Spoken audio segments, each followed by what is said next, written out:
Oh, shit. Hi, everyone. I am doing stream today. Can you guess on what? That's right. Totally not as Academy again. And I'm totally not trying to 100% it. Because that's fun. Okay, I really am. Alright.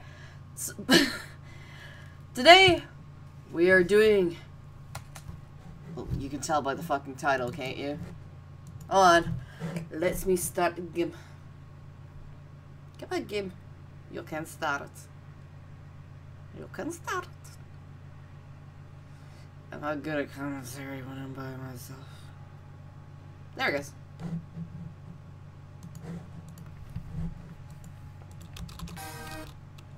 Asagao Academy. Normal Boots Club. That's mine. Alright. Skippity scap scap. I really need to save to a closer time. So today we are doing Jirard.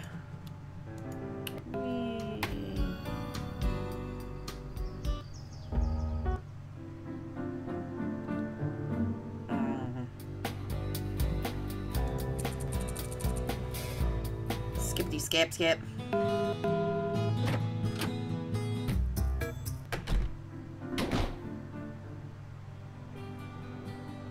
I've seen all this.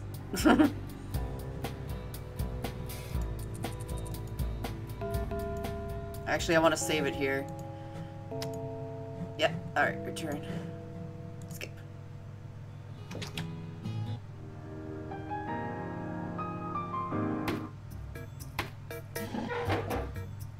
Alright.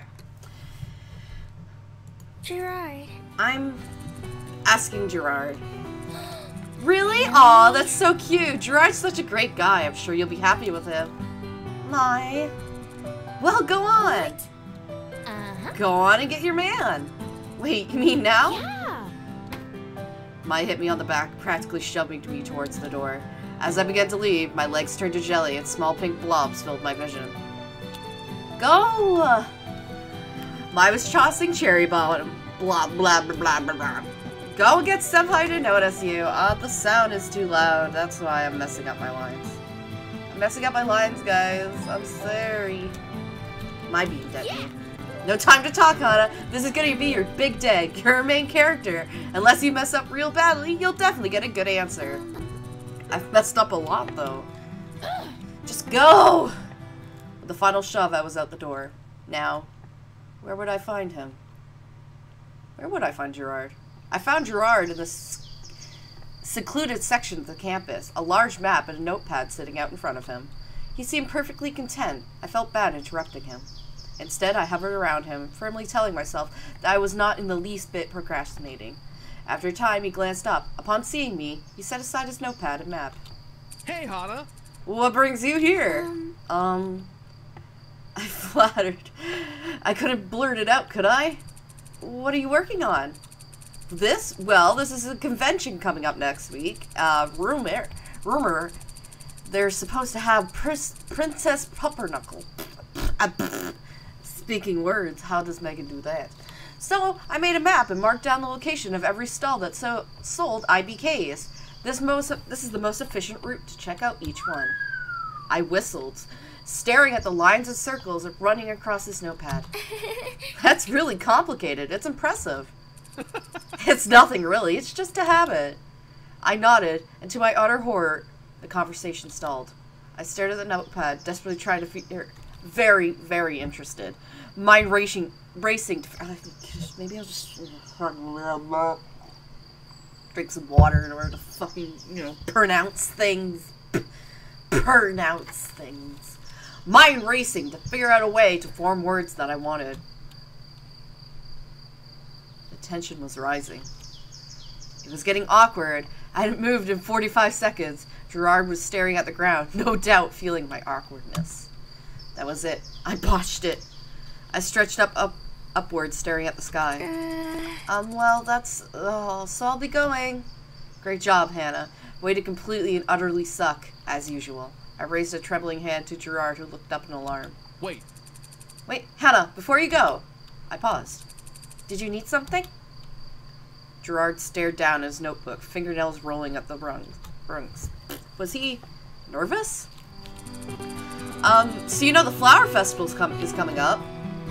Jirard was blushing. It seemed like his mind was made up. Heat rushed to my face as I waited for what came next. I was thinking that, you know, we could go together. But only if you were interested, you know. Jirard looked at me, eyes wide in alarm. I couldn't help it. I started laughing helplessly. Jirard cast his eyes to the ground again. Oh. Yeah, I guess not, huh? No, it's not that. I was just going to ask you myself, but I wasn't brave enough. Jirard looked at me questioningly, wind rustling a stray hair on top of his head. Then a slow smile spread across his face. Really? If it were for you, we both end up going to festival alone. So you'll go with me? Yeah. Of course I will. Jirard was beaming now. His hands clapped together. Awesome! We'll meet at the festival tomorrow, then, right? Definitely. The plan settled, the awkward silence crept back along to our ankles, settling like fog. Take care. Well, I'll see you then. Right. I turned around so rapidly I stumbled over my own feet. Hana, are you alright? I'm fine. Sorry, bye. I dashed away, internally screaming, awkward. But still, I had a date with Jirard, and he was the one who asked me. It seemed like my feelings were reciprocated. Wait, were they? I woke up late next morning, the day of the flower festival. I was buzzing with intense anticipation, but because of that, it took me forever to wake up. Now, it was almost noon. I rubbed my eyes as I arose. Hey there, sleepyhead. Good morning. You slept later than I did. That's impressive, Hannah. I sat up in bed. Something on the edge of my desk caught my eye. Hey. Oh, it's the letter. I don't know. I'm gonna skip through this. If you want to watch me read this, check out my other playthroughs. I'm tired of reading this. Or you can just pause it. I don't really care. I walked to the festival area alone, wary of students and strangers passing by with friends and family. It was a little nerve-wracking to go to the festival to meet Jirard, rather than walk there with him. I felt silly in my yukata, overdressed even. No one was shooting me weird looks or anything, but the thought of wandering the festival alone and being stood up followed me like a hunting dog. There was a stall on the edge of the festival that sold beautiful silk scarves. Apparently, they were all created by little old men behind the booth, so as I stood the corner of it, searching the crowd for Jirard. You okay there, miss? I flushed. It must be more obvious that I was on edge than I thought. Yeah, I'm fine. Thank you. The old man watched me over for a few seconds. I squinted at him. He seemed oddly familiar. You know, it took me a while. Okay, I can't do an old voice. I'm a woman. Took me a while to get the business of scarf making. I never set out to become a weaver. But I wanted to make a great present for my wife on our 20th wedding anniversary. Being a teacher in a poor town, I never had enough money to buy her one for those fancy silk scarves she wanted. I decided to make one myself. She showed it off to the entire town, and eventually I launched a side business selling scarves. Isn't that funny? I can't do that voice for long. Now I wonder if it was meant to be. Why are you telling me this? You're a young lady at a festival. It's a good omen if I ever heard one. You can guess what the future holds for you. Believe in yourself, alright? Believe that you're worth something, something to come. So you... Hana! Hana, there you are! Jirard finally appeared, a sheepish look on his face. Sorry I'm late, I hope you didn't wait long. No, not at all. It's rude to keep a lady waiting, you know. The old man glared at Jirard, who flushed. Mr. Satomo! It's nice to see you! I wish I could say the same. Boys these days have no class. And speaking of class, don't forget the test on Thursday. Oh. Yes, sir. Jirard grabbed the tip of my elbow, leaning towards to whisper in my ear. Let's get out of here. When we were at a safe enough distance away, Jirard released me. Mr. Satomo's everywhere. He's a nice old man, but he can sure get on your case sometimes. He was really sweet to me. Really? Was he? That's great. Anyways, did you have somewhere else in particular you wanted to go? I guess I would like to see the bonfire at some point. Other than that, no. All right. Jirard reached in his pocket and pulled out a weathered-looking scroll, which he unrolled with a flourish. You see, realizing this was your first time here, I made a list. Oh my god. I made a list of all the most important places that we should visit. Huh. Of course, the truth is they're all important, so they're all on here, but they're listed in order of most interesting, so we'll hit the most important areas first. Jirard? That's so kind of you. My legs were already aching, Jirard laughed. It's no trouble for you, Hana. But again, I'm sorry I'm late. This list is the reason. I've been working on it since you asked me. I almost ran out of time to take Satomo's last online quiz. That's why he was sassing me. Really? Oh, Jirard, you didn't have to go through all that trouble for me. I wanted to. It was no trouble at all. See what I mean? People are what's most important. I want to do my best to show you a good time. Jirard. Who was this arbiter of joy and goodwill standing before me? Was I really expected to believe this was a teenage boy? Not only was his priorities in the right place, but he also had an unwavering sense of self. He was able to withstand the pressure of others without so much breaking a sweat. But he was so nice to everybody, wasn't he? It wasn't just me. I wasn't special in any way. And why should I be? When I'd done nothing to repay Jirard's kindness, instead I sat there like some kind of log, taking and taking while he gave it his all to ensure my comfort and happiness. I was the worst kind of person. What's going on? You okay? You look kind of sad. I snapped back into reality. Jirard and I kept walking, and now Jirard was pointing at a statue in the middle of the festival. A small woman with a flower-inspired design stood in her hands, clasped, gazing happily over the festival destinies. To her right, even smaller than her, was an old man, wilting wood. He was leaning against her, a sly smile on his face. It seemed like he would have been whistling. This is beautiful! Right? Isn't it? They put it in the middle of the festival every year, but people are all so busy trying to stay together and find the right stalls that most walk right past it. Wow. As you can tell, it's the flower spirit and the man who loved her. They're both here to watch over the town in secret. She's clearly happy everyone's here. That's so sweet. Even after his death, he's still with her. Jirard chuckled. So you believe the myth? Well, me too.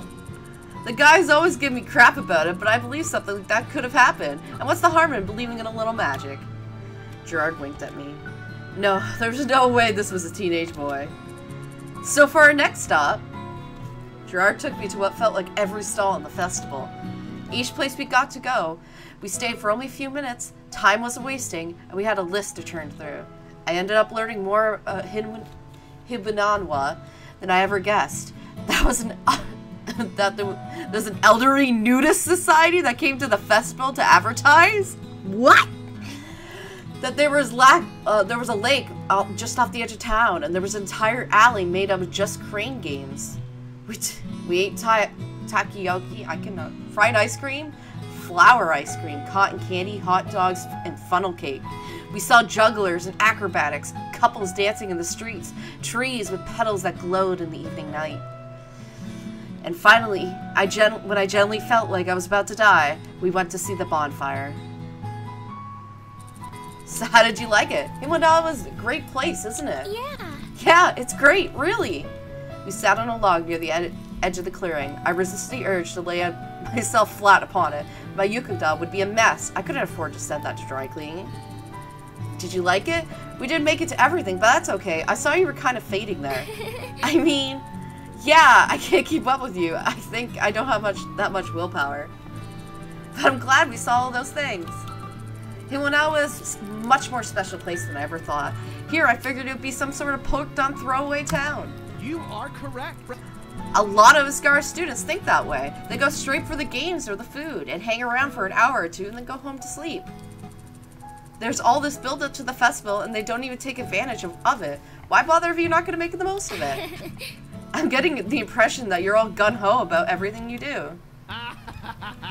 Jirard had let out a hearty laugh. Apparently that struck a chord. It's just the...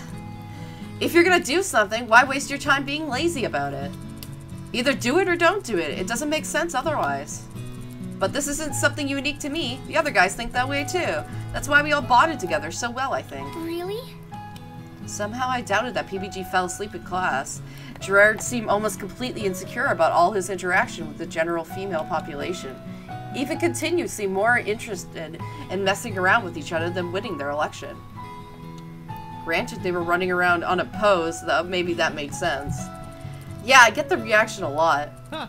We seem like such a carefree bunch, and we try not to make people sad. We just want to do what we love, you know? Play video games and hang out with people. Find something that inspires us, and maybe, if it isn't too much to ask, contribute something to people? I think it's easy to overlook how hard we're all working, but if you knew where to look, you see how much they're all fighting. Jirard stared wistfully into the fire. So they were all secretly fighting hard, huh? Good for them. At least they knew something they wanted to fight for. Me, on the other hand, I had no idea. More than that, I wasn't sure how I could fight for something even if I did. The past year showed me who I truly was, and I didn't like the picture it painted. Lonely, a self-made victim, angry, bitter, resentful, distrustful, shy, and unconfident. All these words floated in front of me, triggered by Jirard's words as if a magic spell. Compared to these guys, I was totally out of my league. I wondered why any of them wanted to spend time with me, with that kind of negative, boring person I'd become. Before my last year in Adamatsu, I was such a cheerful girl, relatively outgoing, clever. And now, well, got that look on your face again. What's up with that? It's nothing, really. I couldn't just spill all my insecurities on him, especially not now. That would make a huge damper on our date. As I tried to wave it off, Jirard grew only more determined. What's going on? Tell me, I'm sure there's something. If I can help in any way, I want to. Should I risk it? Tell him. Well... This is gonna sound really stupid and insecure, but it's a total downer, and I'm really sorry about that. Jirard took my hand in his, searching my face. Don't even worry about it. Hit me. So good! He was so good! How could one person be so nice? How on earth did I find myself on a date with such a nice person? It's just that I felt like, compared to you, I'm so not worth it. Kind of. I know it's silly, but I just think I've done so many stupid things in the past, and I used to be a better person. If you knew all those things. What? There's no way I'd change how I feel about you. How you feel about me? I mean, you know, caring about you. Unless you killed somebody or a puppy, both of those would be totally unacceptable. But, Jirard, did you kill somebody? Well, no. Have you harmed a baby doggy? No. Then you're quite alright in my book. Seriously, don't even worry your silly head about that. I'm not worried about who you were in the past. I'm worried who you are right now. And the Han in front of me right now is definitely someone worth caring about. Jirard chuckled. Anyways, I think it's time we head back. You seem a bit tired. But I didn't want to end the night on that note. No need to push yourself on my account. We can always hang more next week, right? Right, we can. Jirard stood and helped me off the ever-so-comfy log. This time we walked back through the campus together, and I was totally at ease. Jirard's bright personality had a way of lighting up even the darkest of corners. It didn't take long until we were in front of my dorm, saying goodbye. Thank you so much for asking me to the festival. Thanks. Thank you for asking me. Well, almost. Then I'll see you tomorrow? Ah, wait. He glanced away, a light blush on his cheek, and then with a firm nod, he dug his hand into his pocket. There was something I wanted to give you. When I saw it, it reminded me of you, so sheepishly he pulled an IBK out of his pocket. Ah! I love these pictures. It was a bright pink, same shade as the color of my hair, staring happily at me, as to hold on to some secret of all its own. Jirard put an arm around my shoulders. Do you like her? She's called Chibiyupa. I didn't know if you were interested in IBKs, but every time I look at her, I saw you, so I figured if you didn't like IBKs, you'd like this one. Jirard, that's adorable. That's great. I'm so glad you think so. I'll keep it right by my bedside, so it'll be the first thing I see every morning, the last see every night. I love it. Hana, you're so freaking cute. That makes me really happy. Maybe I'll make an IB collector out of you yet. Anyways, you should get inside. I don't want you waking up all tired tomorrow. Okay, thanks, Jirard. Bye. Good night. See you later. I shut the door behind me, heart soaring. Jirard was such a nice guy. Such a nice guy. I crossed the room and placed the Chibiyupa on the edge of my desk lamp, right next to my bed. Welcome to your new home. I hope you like it here. I giggled myself and lay in the bed with a content sigh. I really felt like I could be happy with Jirard, and the thought both thrilled me and terrified me.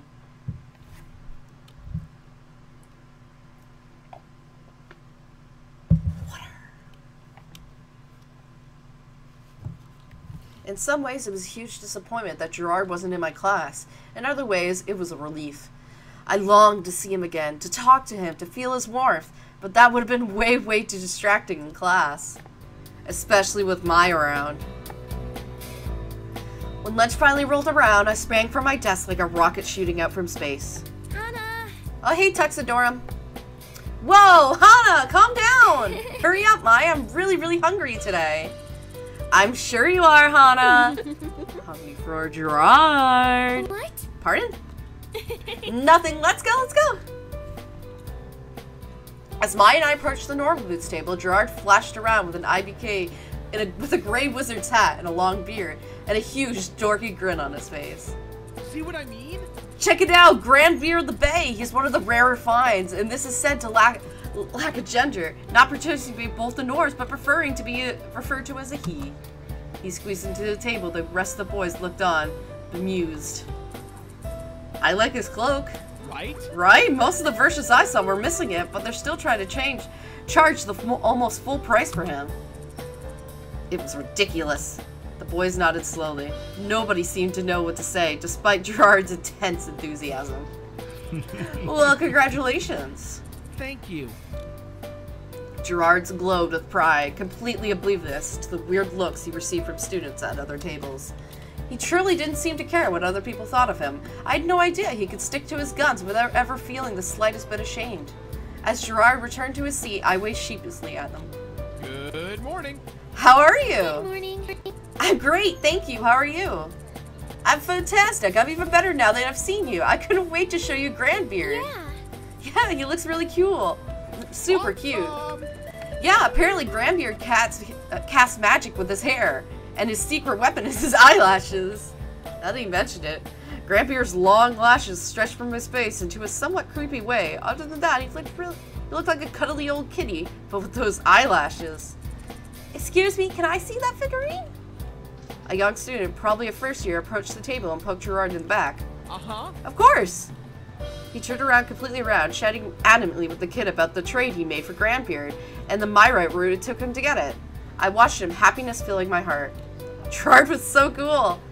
Even in times I had stayed true to myself in my old school, I ended up feeling constant gnawing anxiety, wanting to take it back or making up for it again, so it would go away. Jirard just seemed to be happy. Whenever he was around, I could show my interest in his strange hobby without feeling bad about it. Earlier that year, I would have felt more embarrassed for him than he did. As I looked more closely at Grandbeard of the Bay, I remembered my own Chibiyupa. I'm just gonna call it Chubi. And then suddenly a thought occurred to me. I was probably in the same boat as Jirard. If anyone found out about her, I'd be mocked to hell and back. Probably not as bad as Jirard, but given I was a girl, I could already hear the whispers pointing out that I had no business being involved in the Normal Boots Club, when I was clearly such a weirdo. Mimi would never let me forget it either, would she? Every time I ran into her in the bathroom, she'd mock me. Maybe people would even try to take the chibi away from me. A light feather touch sapped my shoulder. My dark thoughts were banished. My motion for me to come closer to her and lean to whisper in my ear. What do you think about Jirard's itty-bitty collection? I mean, honestly speaking. Honestly speaking? Honestly? I think they're cute. Mai shot me a weird look and shrugged. I guess. I admire how much dedication it probably takes to collect something for so long. Mai nodded passively and apparently quite aware that I was backtracking. I learned away, cheeks burning. When we were finished eating, Mai and I dumped our trays and headed for the door. Hana! Mai and I turned around when the eager Jirard ran up to us. Hey Hana, I was hoping I could walk you back to class today. What do you think? Really? Me? Why? Yes, of course you. In that case, I will trust you to her care. Mai clapped Jirard in the back and then gave me a wink and a thumbs up. But... Hasta la vista, baby. Hey, Jirard! No, not Jirard. Jared, wait up! Jared glanced back over his shoulder upon seeing Mai's enthusiastic form bearing towards him. He immediately sprinted for the door. Unfortunately, there was one person on this earth that give Jared a literal run for his money. It was Mai. She dashed through the door and clouds of dirt kicked up in the air around their chase. A virtual sandstorm spinning through the Asagao campus. Anyways, what's up?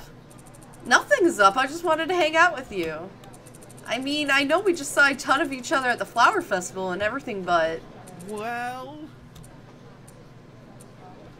At least the mention of the flower festival, we both fell into an odd silence, memories floating in the space between us.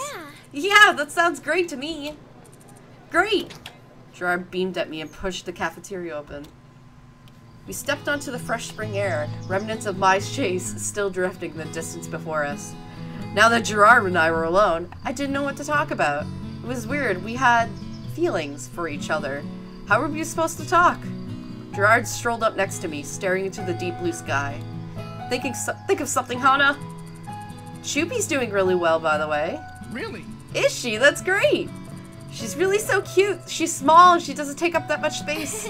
I could see how having a whole bunch of itty kitties would be appealing. So much cuteness, you could see it every time he woke up. Right? That's exactly how I feel about it. It's just really fun. If you could find something to brighten up your day, why not do it? Life can already be hard enough, so we shouldn't make it any harder for anybody. Right? But as I beamed at Jirard, a memory wedged itself into my mind. A memory from just before I came to Asagao. A memory that involved one of my past friends. We shouldn't be making it harder for anyone, huh? But... Oh, so today I got some news about Princess Pumpernickel. Princess Pumpernickel? Sorry. She's the rarest itty-bitty figurine. Supposedly there's only 3 copies of her in existence. And apparently some collectors are starting to think she doesn't exist. One completely compiled this huge list of information how suppose the figurine and posted it online, and now the community split on it. Even direct feedback from Itty Bitty Committee didn't calm the flame war. It's gotten intense. Do you think it exists? Absolutely. Of course I do.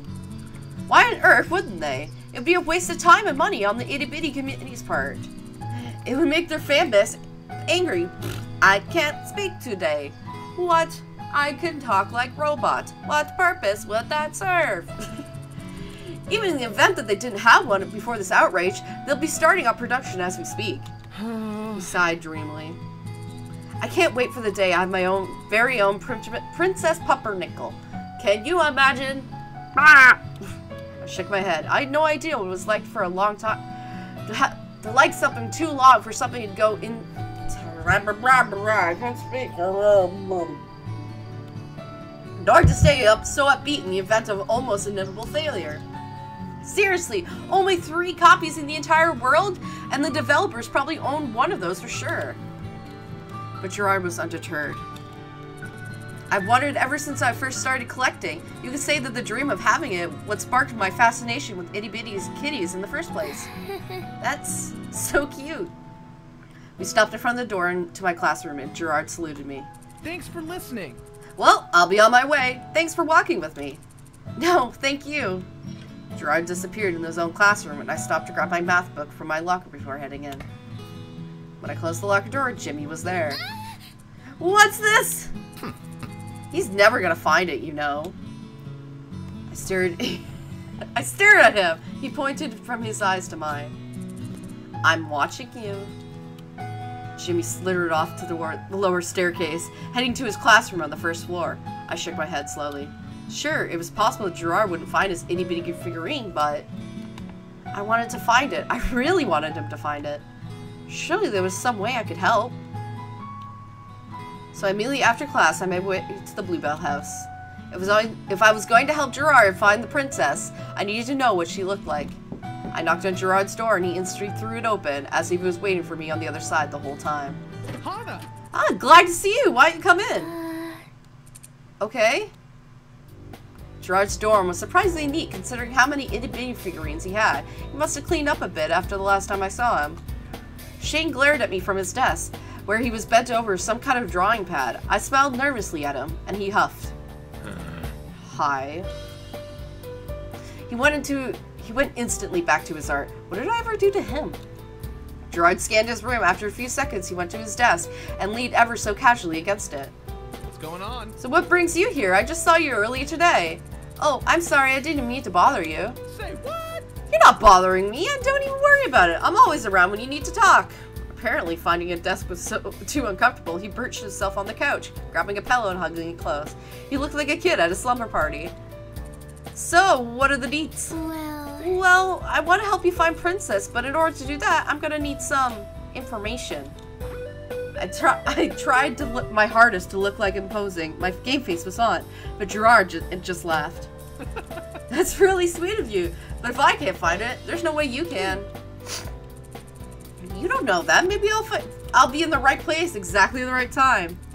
Maybe, I guess so. Well, he glanced quickly at Shane and turned back to me with a mischievous smile. There's a gaming convention happening this weekend, and we're all planning to go. Maybe you could come along? Shane's pencil broke mid-stroke. He cursed softly. What?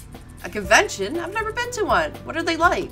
Well, they're a place to find out about cool games, buy some neat fan gear, and meet people, and mostly hang out with friends. It's almost like a vacation. I know they're intimidating because of all the people, but they're really fun. You should come. Shane audibly sighed. Jirard glanced at him, the picture of concern. Got artist block? Something like that. Anyways, there's always people selling IBKs there, and maybe someone will have Princess Pumpernickel. It's worth a shot, isn't it? The image of the map Jirard was drawing as I asked him to the Flower Festival popped back in my head. He'd been preparing for this for weeks. Well, I'd love to come and help. Mike can come too, right? Yeah! Definitely! The more the merrier! Oh my god! Really? Oh. Did you drop an ink log again? Man, today's not your day. No, it really isn't. Oh, but how am I gonna get out of class on Friday? The Normal Boots Club has a special permission to go, so I'll just add your names to the list. The Normal Boots Clubs have permission to skip class? I've never heard such a thing. So this was the might of their power. Yay! In that case, I better go get my homework done. I don't want to be doing any on the trip. All right. Great, man. Now I'm even more excited. It'll be the best one ever, eh, Shane? Kill me now. Even Shane doesn't like Shane. A road trip with the Normal Boots Club? Getting to go with them to a convention? This is the greatest day of my life! The amount of effort Mai and I put into our homework that week was only matched by a rabid excitement slowly approaching weekend. For the first time forever, Mai didn't procrastinate, and we studied together. She actually helped, instead of mooching off my work. Not that I usually minded. We packed our bags the night before, and our trails of blood kept falling from Mai's nose. Oh, Jared. Mai, you sure you're okay? Oh, totally. I'm totally fine. So was that on Friday morning that Mai and I stumbled at a pre-dawn light, eyes barely even open. It was chilly that morning. We huddled together as we walked to Asagao's iron gates. Hey, Mai, Hana. Jirard waved vigorously as we approached. Shade as me. Good morning. Are we ready to go yet? Jirard glanced at the others. Jared, John, continued Satch. Everybody was there, spreading yogs between each other like the plague. No, we're still missing some people. Really? Missing some people? Who on earth? Hey. Hey guys, sorry we're late. I jumped and skidded several feet away. Ian and the rest of the Hidden Block Club were behind me, looking as miserable as I felt. Awesome! Sweet, we're ready to go. Wait, you guys are coming too? Of course, it's a video game convention after all. But we're enemies. That's adorable. Ian brushed past me. We might be enemies, but we're also friends. Frenemies? Oh yeah. Frenemies who sincerely want the best for each other. So, friends then. No, frenemies. If we don't get going now, we'll miss the train, and I'm up for waiting another 2 hours for the next one. Right, everyone, sail out! We piled into the tiny train, which with such an early hour, was mostly occupied by little old men and ladies on a day trip. They watched us enter the train with something like objective terror. One lady hid her purse as we passed. Eventually, Jirard, and PBG and I found an empty compartment, and we piled in. Jirard peered out the window, head flicking like a dog as he watched the trees pass by. So, what are we gonna do when we get there? I don't know. I'll probably wander around. I heard there's supposed to be a pregame somewhere on the second floor. We have to check it in first, but everyone can do what they want. Oh. You okay with that? I guess I didn't check in before.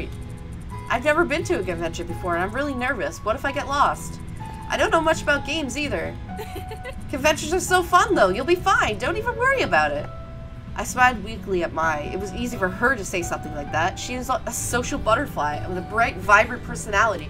No matter where she went or talked to, she glistened. On the other hand, was me.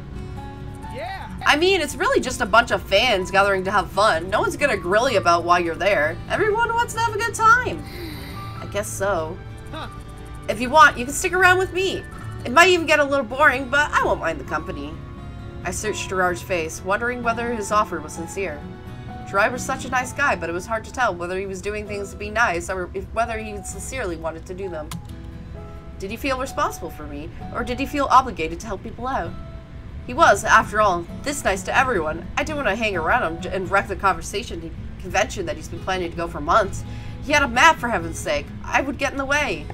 I didn't want to be trailing him for like a kindergarten to leave Mom, either. Still, I'd appreciate it. Jirard gently laid a hand on my shoulder, the sudden weight of it surprising me. I remember what it was like to go somewhere alone for the first time. I was terrified too, but that's how I met all these guys. Yeah. I'm sure you'll have a great time. The train shuddered and pulled into a station. My heart leaped into my chest, but everyone cheered and whooped. Yahoo! Time to get this party started! Mai and PBG grabbed their stuff and dashed straight off the train, but Jirard waited by the door as I pulled my backpack up from the upper racks. You ready for this? I think so. Aw, yeah. Let's go! The convention was a hall. The convention hall and the hotel we were staying at both located in smack dab in the middle of the city, surrounded by the torrent of rushing cars and people sprinting down the street. The four of us wandered into the hotel lobby. Mai and I had a room together. Being us the only two ladies on the trip, I grabbed the room key and led the way to our temporary home. I pushed open the door and there came a delightful airy room. It looked relatively clean, and with a sigh of relief, it'd be nice to have a quiet space to retreat to, even if I felt overwhelmed. Yay! Mai sprinted past me and flung herself, luggage and all, straight onto the bed. Mai? My god, I love hotel beds. They're so soft. I call the spot by the window. Whatever you say. Maybe it was quite the right word. Mai and I set our stuff to the side and spent a few minutes gathering our bearings before getting ready to head back outside. I'm kind of scared. I don't know anything about conventions. I don't want to feel stupid and out of place. I don't want to have to follow anyone around. I set her fist against my temple, twisting it playfully. You're way too serious. It's just a convention. Either you have a good time or you don't, and then you go home and everybody forgets about it. Sometimes I get the feeling that if you make one mistake, it's all gonna haunt you to your grave. Life is way more forgiving than that. Hold on, let me just take off my gauntlet here. Ugh. So let's get going. Easy for her to say. She was an entirely different breed of person than I was. Sighing, I followed Mai down to the convention floor. The convention took place across a myriad of rooms. Free play, quiet lounge, merchant's alley, tournament rooms, demonstrations, tiny lecture halls for performances, stage for cosplay and contests and the like. Mai and I headed to the main lobby to get our badges, and found the guys doing the same thing. Man, you guys are excited or what? Am I ever? I heard there's a big celebrity here. Apparently they started one of these games or something. There's a chance they'll go to the party tonight. I'm just saying, you know where I'll be. Oh, Jared. You're going too, right, Jared? I don't really know about that. Oh, come on, I can't go alone. I identified myself to the lady at the counter, and she grabbed my compass and a small piece of paper tied to the landlord. I slipped it over my neck. Hana. Well, do you want to go take a look around? Sure. Jirard and I started off for the Merchant's Alley, but as I glanced back at the rest of the crew, dispersed. Nobody followed us. Wait, where are they going? Everyone has something different they want to see, and I heard some of them wanted lunch, so they're going that way. Lunch? Come to think of it, I was pretty hungry. We didn't eat breakfast in our rush to get on the train. So, this Merchant's Alley. We walked into the giant room. Every inch of it was lined with tables, booths, and people. Jirard wanted to cast his arm to the side with a grand gesture, nearly clotheslined a man. He drew his hand back sheepishly and headed for the very first booth. Don't you see anything you like? I glanced around the room, darting from table to table, booth to stall. There were some things I vaguely knew about. Stuff was on t-shirts, even on TV from time to time. Nario, Nokimon, and the like. But there were way too many things that were completely alien to me. Monsters, grizzled old men, design on t-shirts, plushies, body pillows, action figures, and most of all, piles and piles of video games. It was daunting, and I was completely out of my element. I shook my head. Oh! Well, what games have you played? I've never owned a console, so... Really? Never! I don't really know what most of this stuff is. I see. Jirard trailed off, and with a grunt, he turned to me and saluted. Hana. Yeah? Allow me to teach you a thing or two about video games. Teaching me about video games? Was that even something I really was interested in? Aside from a handful of games I played with my neighbor as a kid, I only have my gameless 4DS and my mobile game. Did I really want to be a gamer? Did you come here to search for Princess Pucklebuckle? Oh. Apparently Jirard remembered for the first time his itty-bitty kid map. Oh, my nose is getting stuffed up. He dug in his pocket and withdrew it, his shoulders sagging. Well... In that case, I don't want to drag you around while I do this boring stuff. You can go do something else if you want. Oh, geez. So either I spend my time wandering the convention alone, or I find Jirard like a baby duck? But I wasn't going around with him. What was I going to do? Stick around and learn more about IBKs. Actually, I'd like to stick with you. If that's okay, I won't get in your way. Absolutely. Oh yeah, I'd love that. Jirard grabbed my hand, smiling at me. Hold on to me, I'll be walking fast, and this way you won't get lost. Okay. His hand more than mine, we set off to the Merchant's Alley. The first stop was a short booth in the back of the room, manned by a young black woman. She smiled eagerly as we approached, as no one was near a booth. Since the convention just started, most people are bunched up in the front of the room. It's hard to get past the crowds, and the vendor will buy tables towards the front because it's easier to catch people's eyes. People will be caught up in the best stuff, from the bigger booths to what's good for them.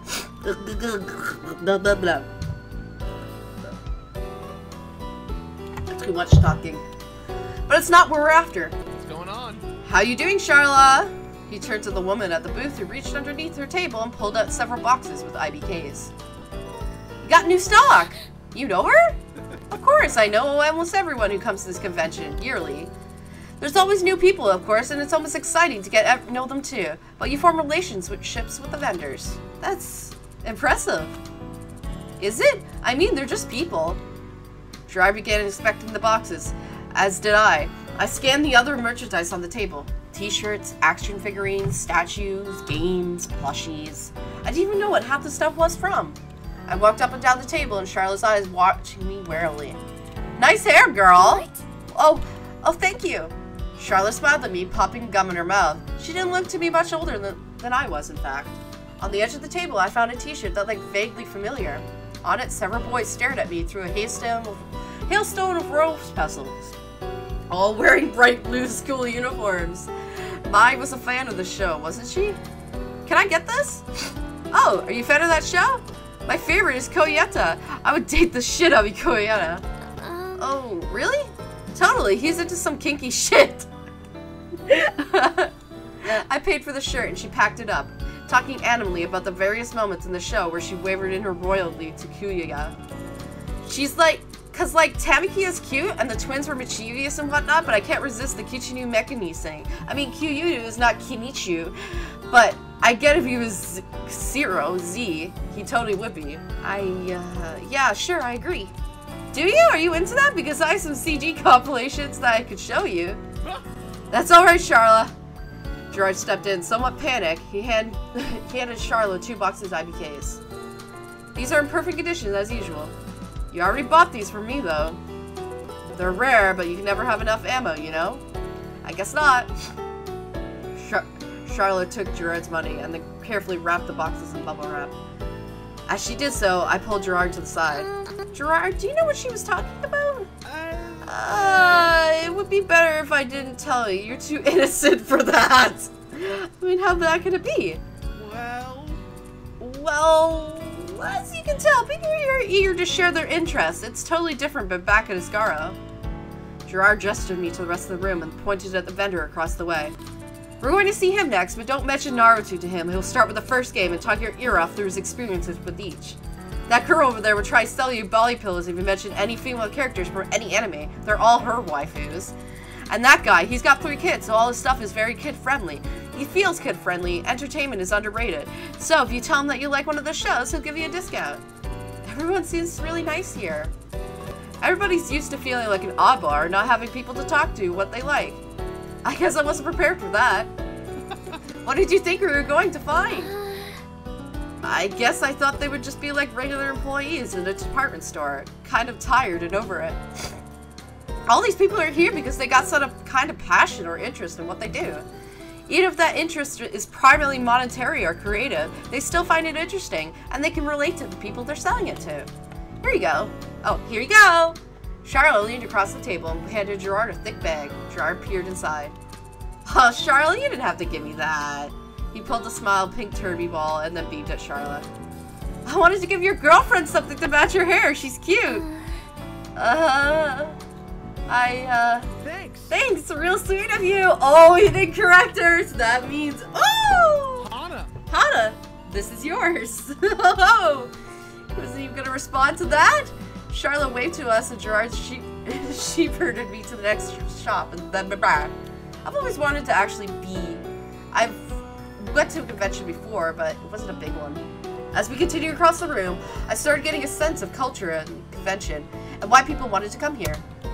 I didn't have many expectations to going into it, but it was a place where it seemed like people could relax and be ridiculously enthusiastic about whatever they were, whatever without getting weird looks. In fact, half of them were enthused about how we met, with the same Megan can't talk tonight. Water, please. I'm a little out of it tonight. If not even with more enthusiasm. It was still early in the morning, and it was almost tiring to watch it all happen, especially when I didn't know much about any of it was. It was strange. At Asagao, I was fairly a normal person. I had some nerdy interests, but nothing on the level of this. Here, I felt like an outsider, just like Charla. People would start talking about something with an assumption I knew that they were saying, what they were saying. I barely even knew about Naruto, let alone obscure game titles or anime shows. It was beautiful, but it was lonely. Hey, Hana. Hana, are you okay? Oh, sorry, I was spacing out a bit. Okay, we're almost done here. It'll be a bit longer. Sorry you had to sit through all this. I know it can't be fun for you. No, I like it, I swear. Jirard didn't seem to believe me, but he went back to haggling the store owner for some kind of rare fantasy figurine. We finally finished. We left the market and stepped into the hallway. All at once, the cool air hit me and it felt like I could breathe. I didn't realize it was so hot in there. Yeah, it can get pretty bad. Yeah, it can. So, was something bothering you in there? You seemed sad. No, of course not. Hana? Jirard narrowed his eyes, staring at me as if I should know better. There was no way he could see through me so easily. No way.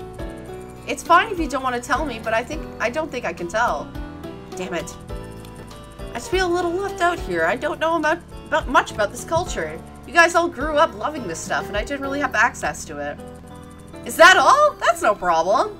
Jirard wrapped his arm around my shoulder and swung me back into the marketplace. You come to the right place. I'll tell you all you need to know about any game. Write down the completion bonuses for each and every one. Jirard, I don't think this is necessary. Nonsense! If you don't know something, it's never too late to learn. Let's go! For another hour, Jirard and I stood at the very first booth in the marketplace, getting jostled by people flooding in and out to the doors. Jirard told me the names of characters, details of plot, the completion bonuses, and little bits of trivia that I would never known. Eventually, they all started swirling together. My mind started to spin. It didn't help that some plots were impossibly complicated. So what I'm saying is, Jirard is one of those 4 other guys, except none of them are him, except sometimes it's not him, possesses the people who are separate from him. Exactly. But one of them is a good guy. Finally, we emerged from the room, my head caught full of names and tidbits that I was positive. Please, English. My English not too good. I'm hoping water would help, but brain not good. I was positive I would never fully understand. So, feel any better? Yeah, definitely. Way better. Like, so much. Awesome. Great. We should probably meet with the others right now. They've probably been waiting. Yeah. Yes! It'd be a good idea. Perfect. I like it. Let's go. Jirard was passionate about everything he did, but the first time I realized that wasn't always a good thing.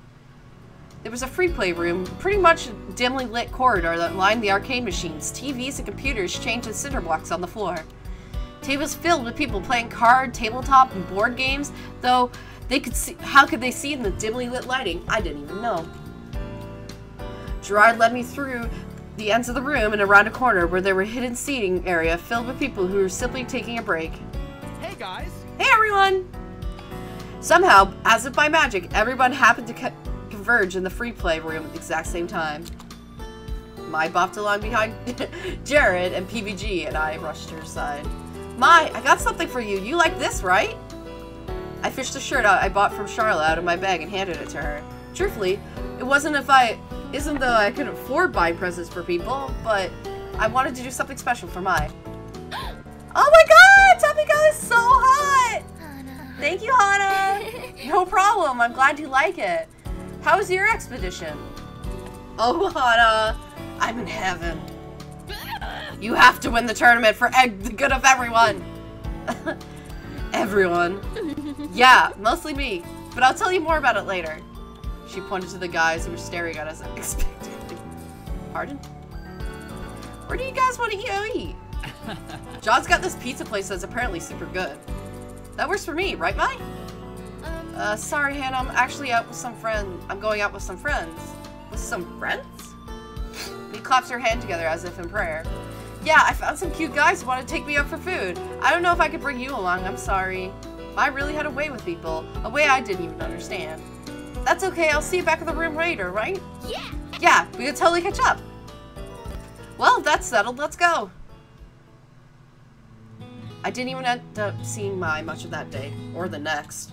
At first, I was a little worried that I wouldn't fit in without Mai to hang on to, but hours passed and days went by, my worries soon faded. After all, Jirard was always by my side. He was always worrying about me, always making sure that I knew what references he was referring to, and that I didn't feel quite so lonely. He paid so much attention to me. It was so kind that it almost felt overwhelming.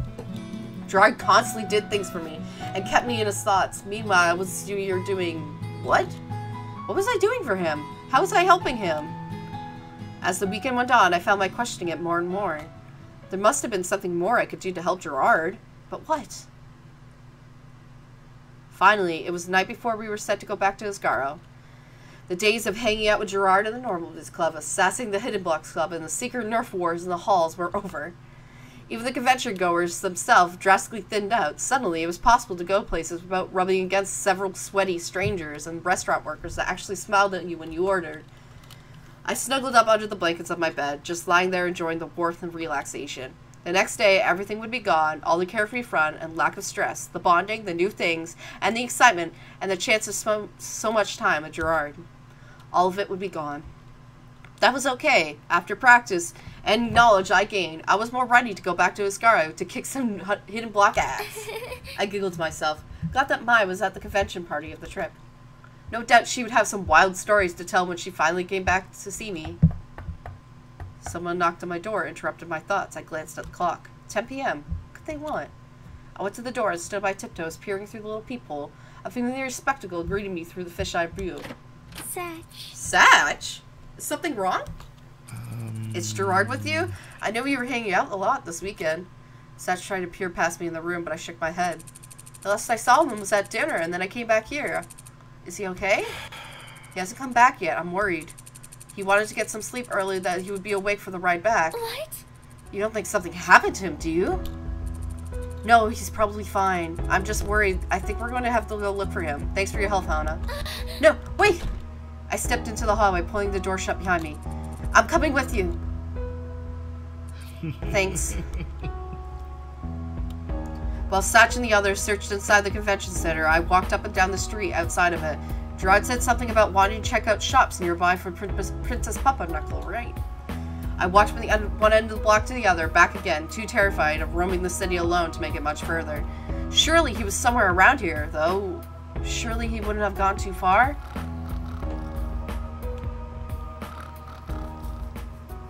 What was that? An odd snoring noise that was coming from just inside the alleyway to my right? Was it a homeless person or... I swallowed heavily, my heart pumping fast. If it was Jirard, and I just left him out here, he definitely got mugged and beaten, probably kidnapped. Be strong, Hana. Be strong for Jirard.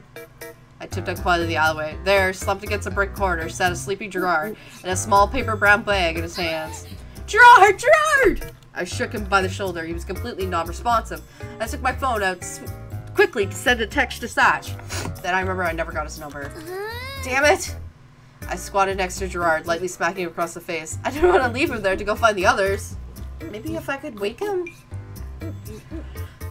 Jirard blinked heavily, staring sleepily at me. Jirard. I grabbed his hand and pulled it up with all my might. We've got to get you back to your room, come on!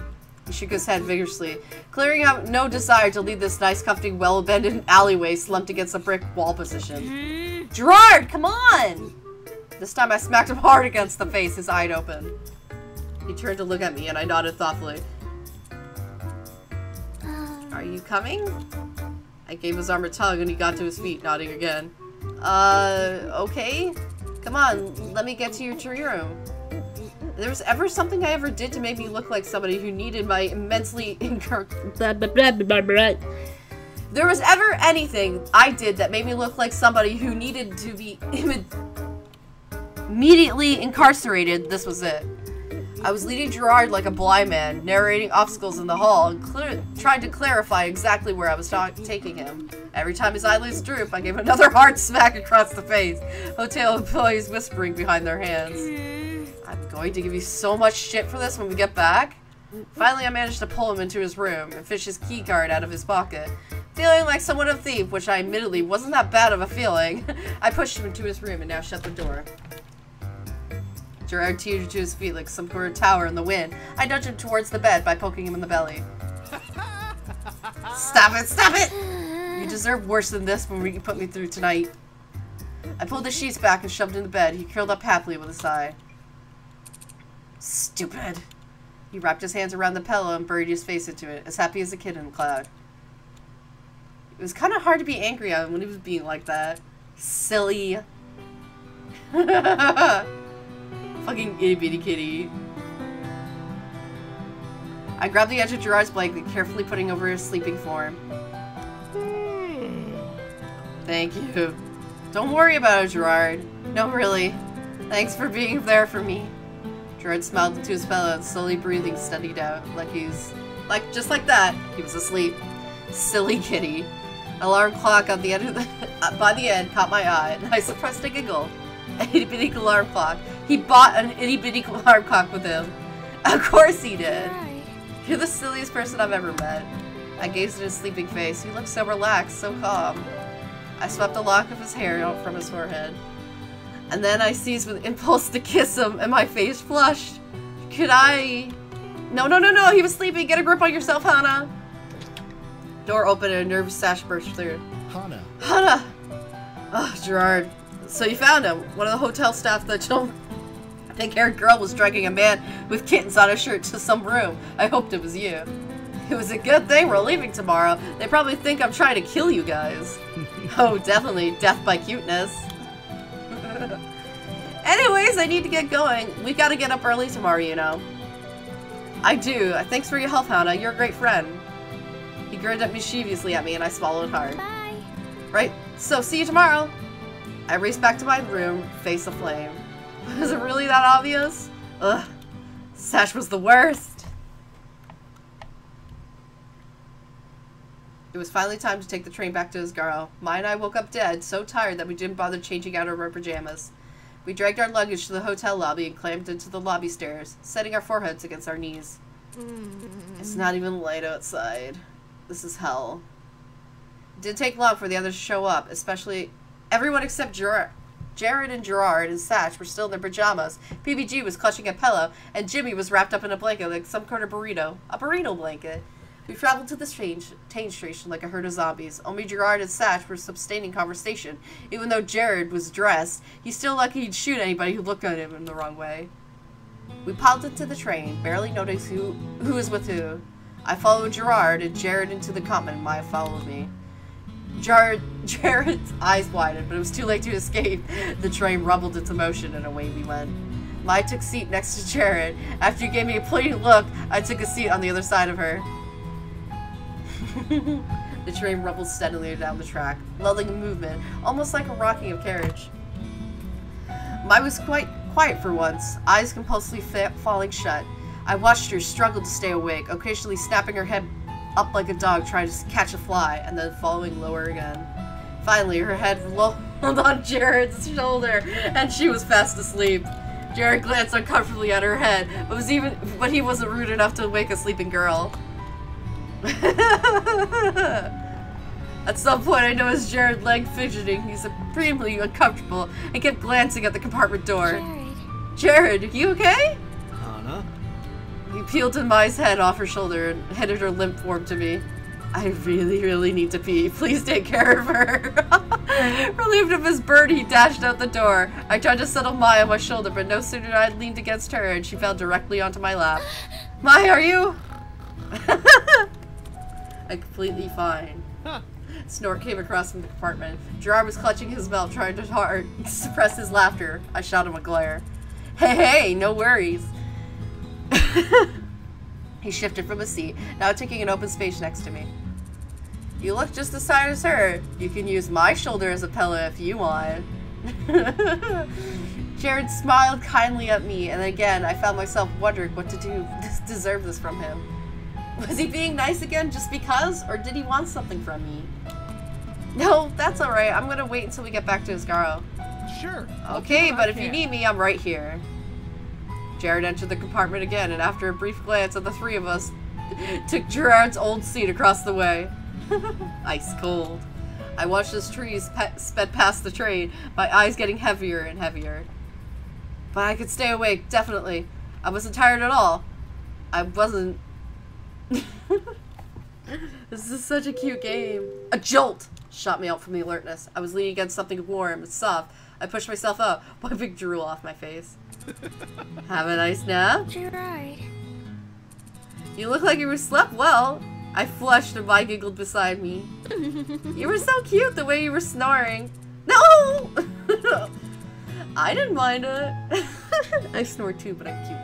I know I snore. Mai gave me a look. I knew exactly what she meant by it. I would never live this down. And Joe, just like that, our conversation getaway was over. Our convention getaway was over. Things were going back to normal. I gather up my things and head back to Asagao campus, avoiding Jirard's eyes the entire time. Oh, I love this game. It's so cute. Chapter 3.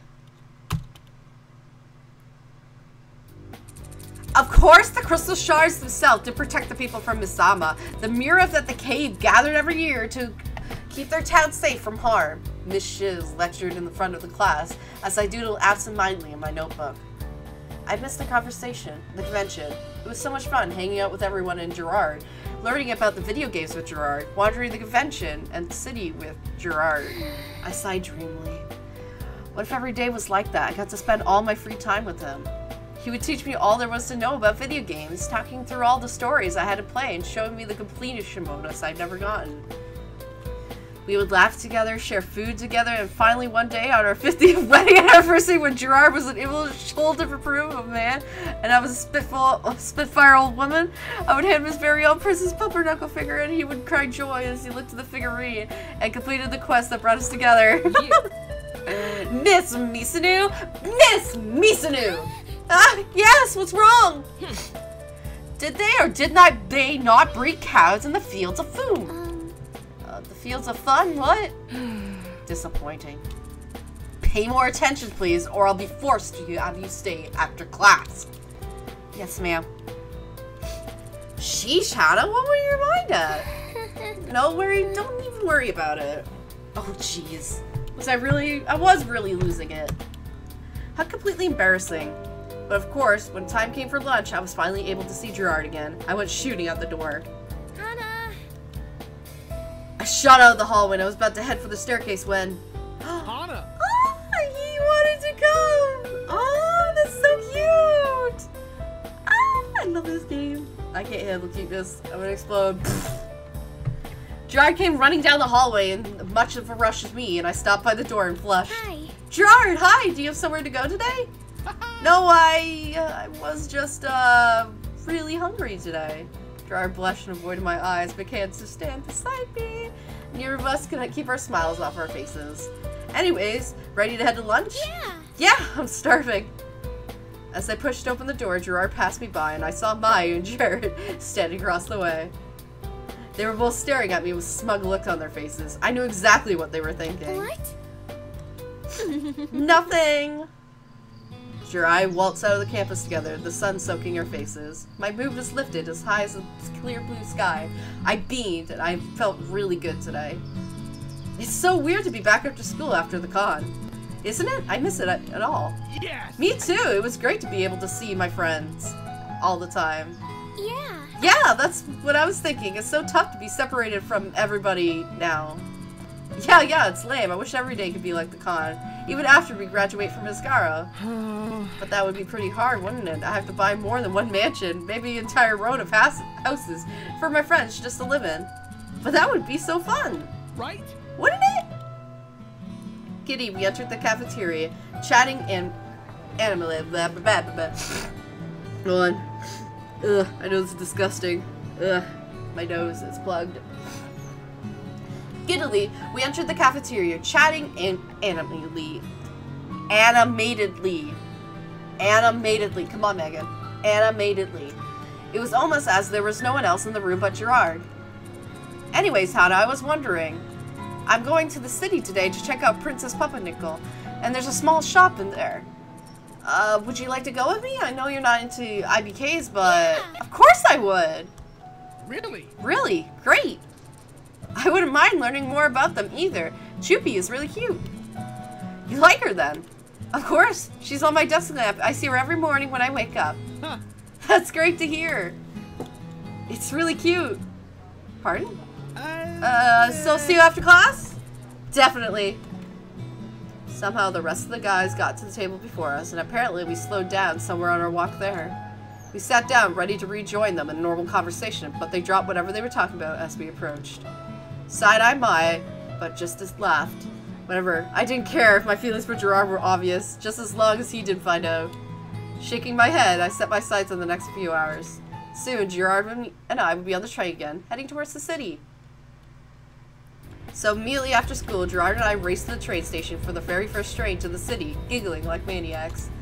We made it to the stop just as it was boarding and piling onto the compartment, wheezing like numbskulls. Looks like we got our exercise for today, didn't we? Yeah, we did. Where's the shop that we're heading to anyways?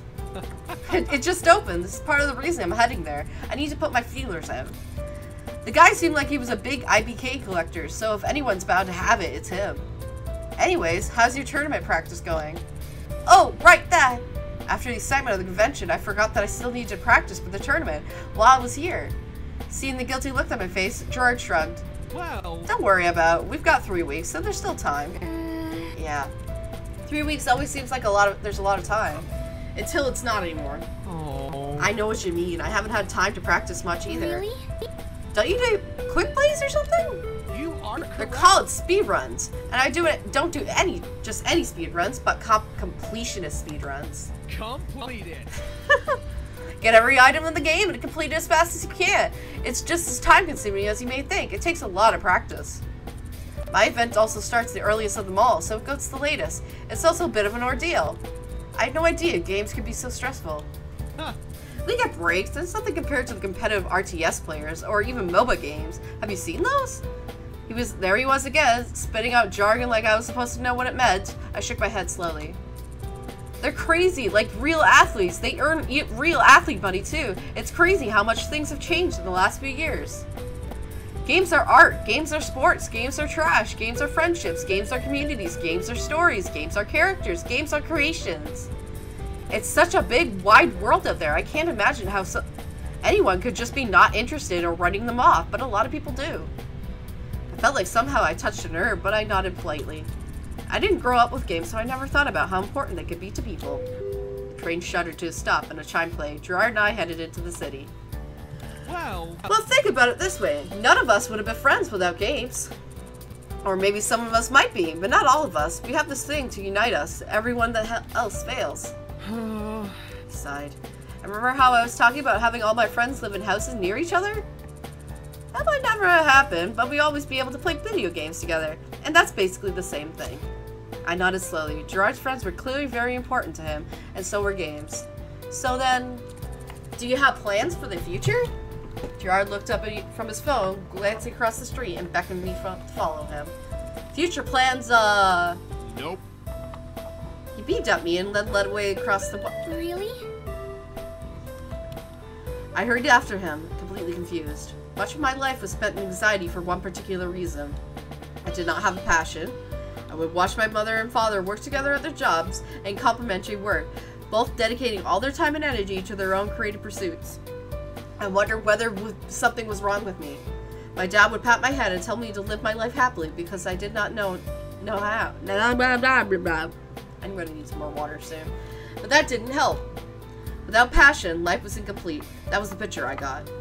I didn't have the desire to keep working on something just because I enjoyed it. Eventually, something would get tired, and if I didn't spend more time on that thing, I'm losing it, man. I'm losing it. The only times I did is when other people were involved. I got good grades, so I'd be praised I was good at something and nothing else. If not bold and creative or athletic, I was smart. But that's all I ever felt I had going for me. Yeah, no, I haven't figured it out yet. But you're so talented. You could pick anything you wanted to do. Huh. All I really want to do is entertain, or maybe play video games. It'd be great to find a way to do both, but I don't know if there is a way yet. Maybe I'll find something, I could create my own thing. He laughed heartedly. I'm sure it'll work itself out. Jirard. Rather than inspire me for the first time, Jirard's positive attitude grated towards my nerves. Things aren't always as easy as that, though. You need to survive. You need to pick a field because you haven't figured it out yet. You can't just create your own job. What? Why not? There are bills to pay. Jirard looked at me quizzically, and I stopped myself. Right. You probably wouldn't understand what it felt like to worry about where your next paycheck came from. All these people, all of them came from wealthy families, and they didn't have the same problems as I did. Never mind. All right. Well, here we are. Jirard pointed to a small shop with an open sign in the window. It didn't even have a title over in the entryway, just a paper hung on the door with Jagger Finds a black Sharpie. After you. Jirard and I stepped into the shop. It was small, cramped, and somewhat dingy. Rows of wires stood across the room every few feet. As they were placed and every closer together, there wasn't room to talk. Blah, blah, blah, blah. I peered at the different things lining the shelves. Game discs, portfolio of cards, small figurines with number across their bases, dice, plushies, bouncy balls, as Jirard made a beeline for the man at the counter. Hello. You wouldn't have to have a Princess Pumpernickel figurine lying around, would you? The man behind the counter scoffed, as the answer should have been obvious. If it ever comes in, could you let me know? Jirard exchanged information with the man, who hissed at him. I could tell the way he was shaking his head, his dreadlock trembling, that he thought Jirard's search was hopeless. We returned to the street outside. Jirard no worse for wear than before. As we headed back to the train station, I finally asked what's been on my mind for some time. Jirard, why exactly do you collect these things? I like what I like. Well, because I like them, of course. Okay, that's fine, but why do you need to complete your collections? It seems a lot more work than it's worth, and it probably costs a lot, too. Well... He stroked his beard carefully as we set across the crosswalk. I mean, why do people do anything? That's a hard question to answer. And yet, it's because I want to. And completing things give me a sense of accomplishment and closure. I get a great sense of satisfaction. Blah, blah, blah, Megan, why can't we talk tonight? When I look over everything I've done.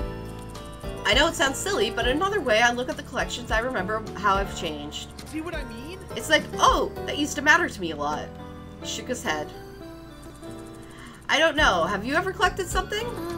Yeah, but never on purpose. Really? Really? Never? Someone just gave you all the things you collected and you never bought something for yourself? No, nah. I stopped mid-sentence. There was a shop window to my right, a craft shop with lovely painted patterned papers and yarns. Hana. Are you okay? What? What? I blinked. I stopped in the middle of the road. A man passing scoffed at me, annoyed I was in his way. I stuck my tongue on his back. The paper here is really pretty, that's all.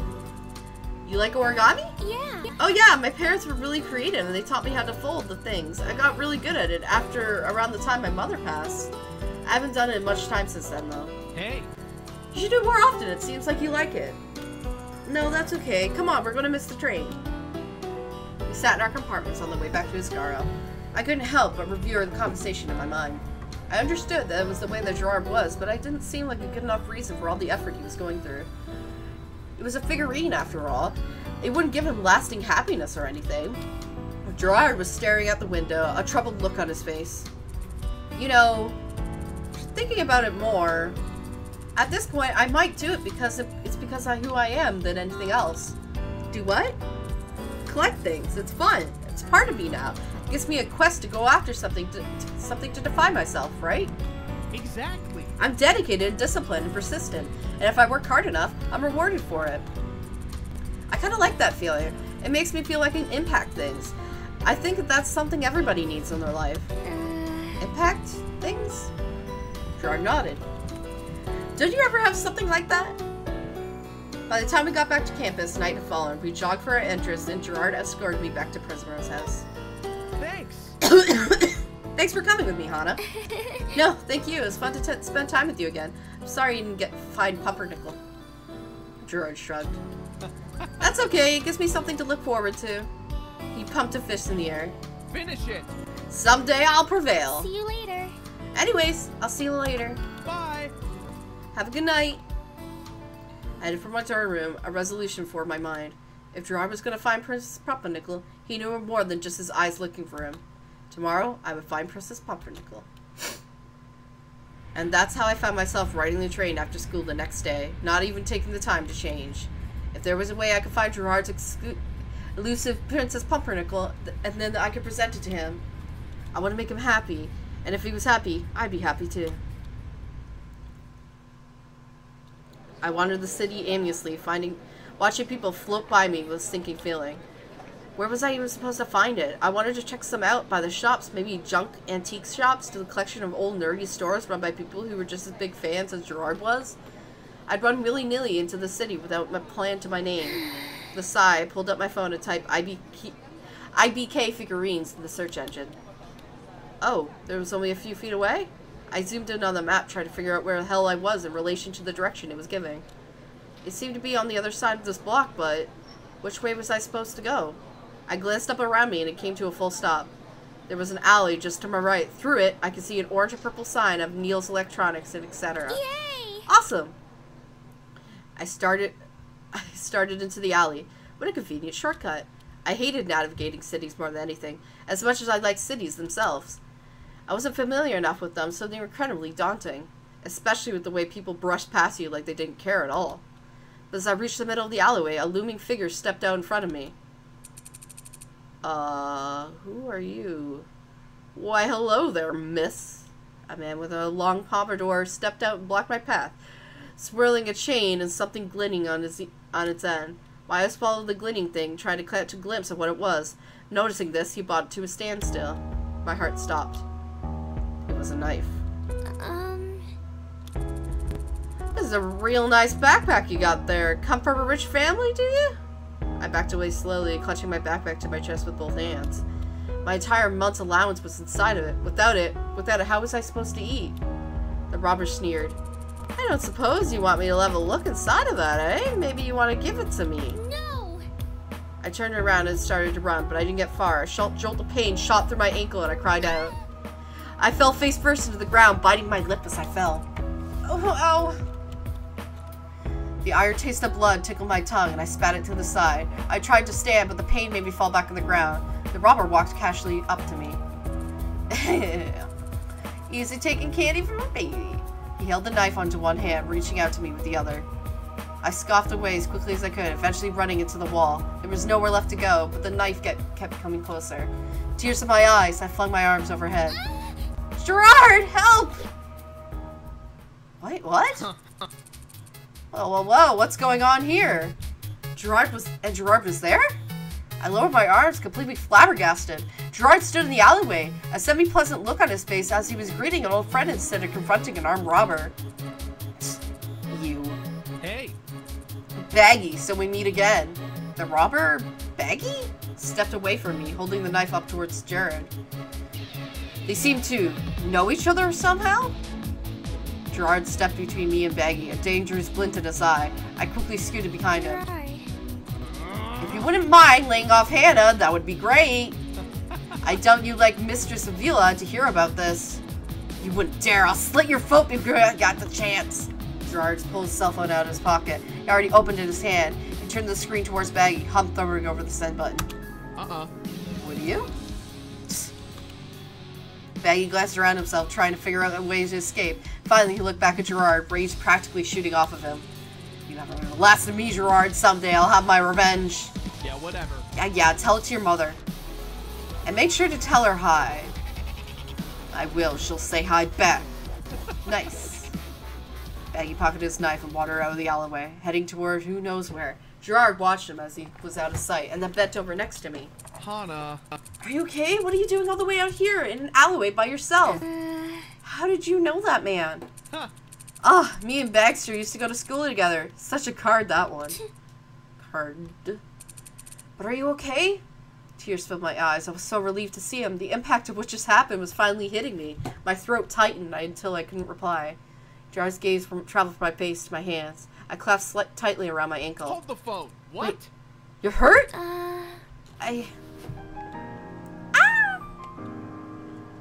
Fucking hero. Jirard swept me up into his arms as he was carrying a princess. He smiled at me, readjusting his grip, and I put his arms around his neck, instinctively tried to make sure it was easy for him. Don't worry, I got you. Jirard. I'm taking you to the infirmary. You can't afford hospital fees, right? Don't worry, I'll always be here when you need me. So cute. Jirard started out of the alleyway. As soon as we emerged onto the street, people started giving me giving Jirard very strange looks. My mind finally caught up with what was happening. I buried my face into his shoulder. Jirard, put me down, I'm fine, I can walk on my own. Nope. No, under no circumstance. What if it gets worse? Besides, you hardly get heavy at all. So he said, though I could feel his shoulders straining underneath me. I no longer saw people around me. All I felt was Jirard's arms, and the steady bobbing of the motion of his walk. I was comfortable and steady, and I finally realized what could have happened to me if Jirard not been there. I started to sob, unable to hold it in any longer. Jirard! Jirard, I was so scared! Jirard patted me as gently as he could, from awkwardly holding me. Oh, you don't need to be anymore. I'm here for you.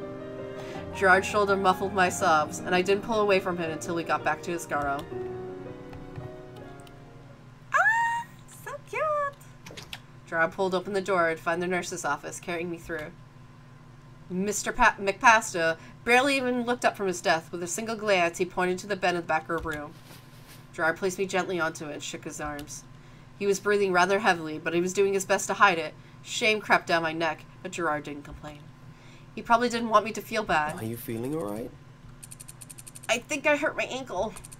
How did that happen? I tripped. Creeps raised an eyebrow. I took a curious glance at my ankle and then poked it. Does this hurt? It's only twisted. Get some rest and it'll get better.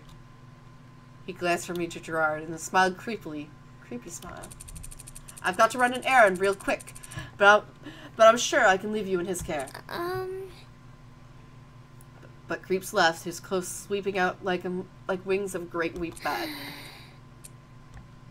Hana. Why were you in that alley in the first place? Why were you wandering the city alone? It's not what walking around the city is that dangerous. Yeah, but it seems like you lack the street smarts people get you when they're raised near cities. Touché. Although I could have just easily asked you the same question. Hana. Fine. I was looking for a Princess Pumpernickel. I thought if I could check around and maybe found it. I flushed and trailed off and Jirard sighed. Hana, I have every sword and 300-mile radius on watch and ready to alert me if it comes in stock. You don't need to worry about yourself trying to find it for me. Why are you going through all this trouble? Like, you don't go through enough trouble for me. For all of us. I just wanted to repay you. I bit my lip. And there's another reason, kind of. Well... See, I had a collection myself when I was younger, or something like a collection. When I was little, my mom got sick. Really, really sick. And I was basically guaranteed that she was going to die, but as a little girl, I didn't understand that. I just saw my dad suffering as she grew weaker, my mom stroking my face as she gradually lost the will to keep fighting. But I heard the myth of 1,000 paper cranes. If you fold 1,000 origami cranes, your heart desire will be granted. At least that's how I understood it at the time. So I tried really, really hard to fold 1,000 paper cranes. But in the end, I only made around 700 before my mother died. And my dad stood by her dead. I kept thinking to myself, if only I'd been better, if only I'd been faster. If only I could have folded 1,000 cranes, she would have lived. Hana. So when you see I trying so hard to finish your own collection, I guess it just reminds me of the little Hana. I want to grant her wish, even if I can't fulfill her heart's desire. Hana, I'm so sorry. No. No, it's okay. I'm just a little surprised myself. I always figured that I wanted to help you out. I didn't want to connect it to that memory just until now. Silly, isn't it? I playfully bonked myself on the head, but Jirard didn't even crack a smile. So then the origami yesterday. I nodded. That's why I stopped folding origami. I haven't really found much joy in it since then. It's why I don't want to go back. But the paper of that shop was beautiful. For the first time, I almost wanted to start again. Jirard searched my face. Then he took his hands in his. Thank you. Thank you for trying so hard to help me. It's no problem, really, I want to. You two done talking? Hana needs some rest. Have a good nap and have some crushes get back to her room. She should be good within a day or two. Yes! That's great! In that case, I'll leave you to rest. Jirard. I grabbed his sleeve and he stood to leave and he glanced on the floor. Thank you for saving me. Sure. If I had to, I'd save you 1,000 times more. Whatever it took to keep you safe and happy. Bye! I'll see you tomorrow, okay? Jirard turned toward the door, and as he pulled it open, he looked at me again. I promise. Don't forget, I'll always come and help when you need me. And then he was gone. Creep sighed next to me. Lovebirds these days, I swear. Anyways, have a good night. He shook his head and then drew the curtains around my bed. I stared off into the infirmary curtains in front of me, distinctly aware that Mr. McPasta's every move. For a while it was silent. He was clicking around, typing on the computer, probably entering my medical information. I shifted, tried to get comfortable enough to fall asleep, but Mr. McPasta's presence wasn't something that was very soothing. That's what I was thinking anyways, until I heard him giggling. When his giggles finally faded away, I caught the faint meow of a cat, and then started giggling again. He was watching cat videos on the internet? I chuckled myself, nestling into my pillow. If you like cats, he wouldn't be that bad of a guy. The sound of cat videos sang me to sleep. I was escorted to my room after I woke up. Mai was distraught after she saw me, but after I told her what happened, her expression changed. Jirard saved you? How romantic. Mai. I was on my phone searching for the internet for some kind of movie to watch and then went off in my hand. Mr. McPaxton said you went back to your room. Feeling okay? It was Jirard. Warmth ballooned in my chest. Yeah, don't worry. No. He wouldn't believe me. I'm still a bit shaken. No, that would make him worried. I should just tell him the truth. I'm fine, I just need some rest. I smiled and sent the message. As I watched the typing symbol appear at the bottom of the screen. And then it disappeared. No, wait, there it was again. Or not. I watched it appear and disappear, a smile on my face. Finally, he responded. Cool. I giggled and resumed my internet browsing. Jirard was just too cute. The walk to the class the next day was punctuated with the whispers and pointing fingers. Somehow, word about my being attacked in the city got out. Fancy that! As I carefully left the stairwell, conscious of not injuring myself any further, a small warm something collided with me. Oh, Hannah! Oh my god, are you okay? Well, yes, I'm fine. I heard you got attacked by ninjas in the city. Oh my gosh, tell me everything. Mimi looked up to me with wide eyes and all the appearance of concern and compassion. Mai put a hand on her hip. What are you doing, Mimi?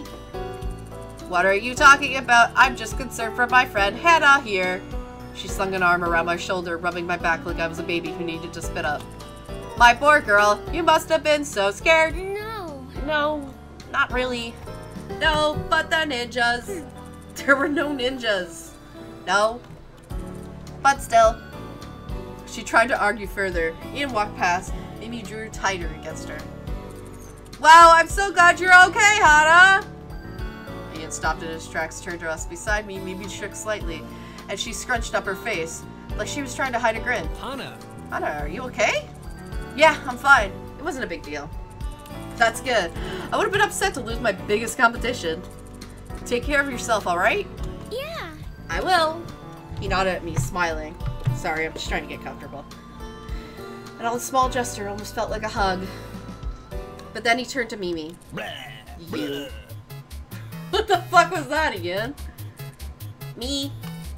You're probably the most two-faced person I've ever met. And I've met a lot of the kind. I normally wouldn't say anything, but profiting off of somebody who hurt themselves? Only complete monsters would do that. If you don't think people can see through this, you're wrong. You're not helping yourself. Ian! You don't know that? No, I guess I don't. He left, sputtering Mimi in his wake. She yanked her arm away from me with a grunt, jostling me into mine. Stupid. Stop doing stuff like this to make the guy like you. It's pathetic. Pardon? She slammed the door into the classroom, not even looking back. What a jerk! God, I always knew that girl was the worst. What is her problem? I mean, I used to be friends with her, but it took me a while to see her fake kindness. She didn't know anybody else, and she used me to get into volleyball games for free. She had a crush on the coach. Ew. Yeah, older men aren't that bad, but our coach? This is so stupid. Anyways, just forget about her. She's not worth it. Thanks, Mai. We stepped in the classroom, avoiding Mimi's eyes. We did, but... Hana. Oh my god, Hana, are you okay? It was gonna be a long day. Ooh. Oh, Hana, my sweet. I'm so happy to be finally spending our 20th anniversary together. Jirard, I can't believe you brought us back to the place where we met. It only made sense after all. We had to complete the circle. But still, 25 years? How'd it come to that? You don't look a day older, dear. And that's a good thing, too. Drow grabbed my waist and pulled me into his lap, giggling all the while. Jirard, not here! Why not? Someone could see. Oh, yeah. Why would that be a problem? Holy shit, what happened? Who's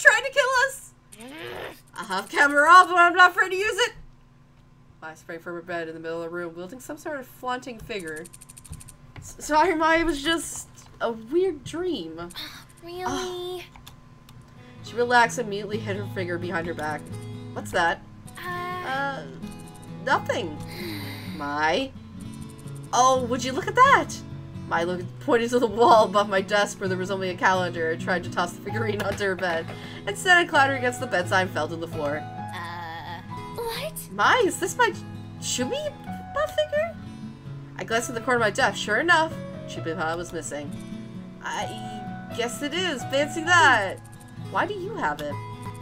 Oh, you know, it happened to be on my bed for some reason. It just happened in your bed? Alright, I wanted to look at it. Jirard's so into his IBKs, and you were talking and interested in them, so I was just curious. Why didn't you say so? I would have let you look at it anytime. I thought it was sitting on my desk all semester. It wouldn't have been hard for her to get just a look by just looking at it. I made such a big deal about how weird it was, and I felt stupid trying to ask for them.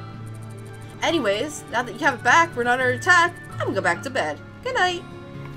I climbed hastily into her bed. No doubt embarrassed, I discovered her secret.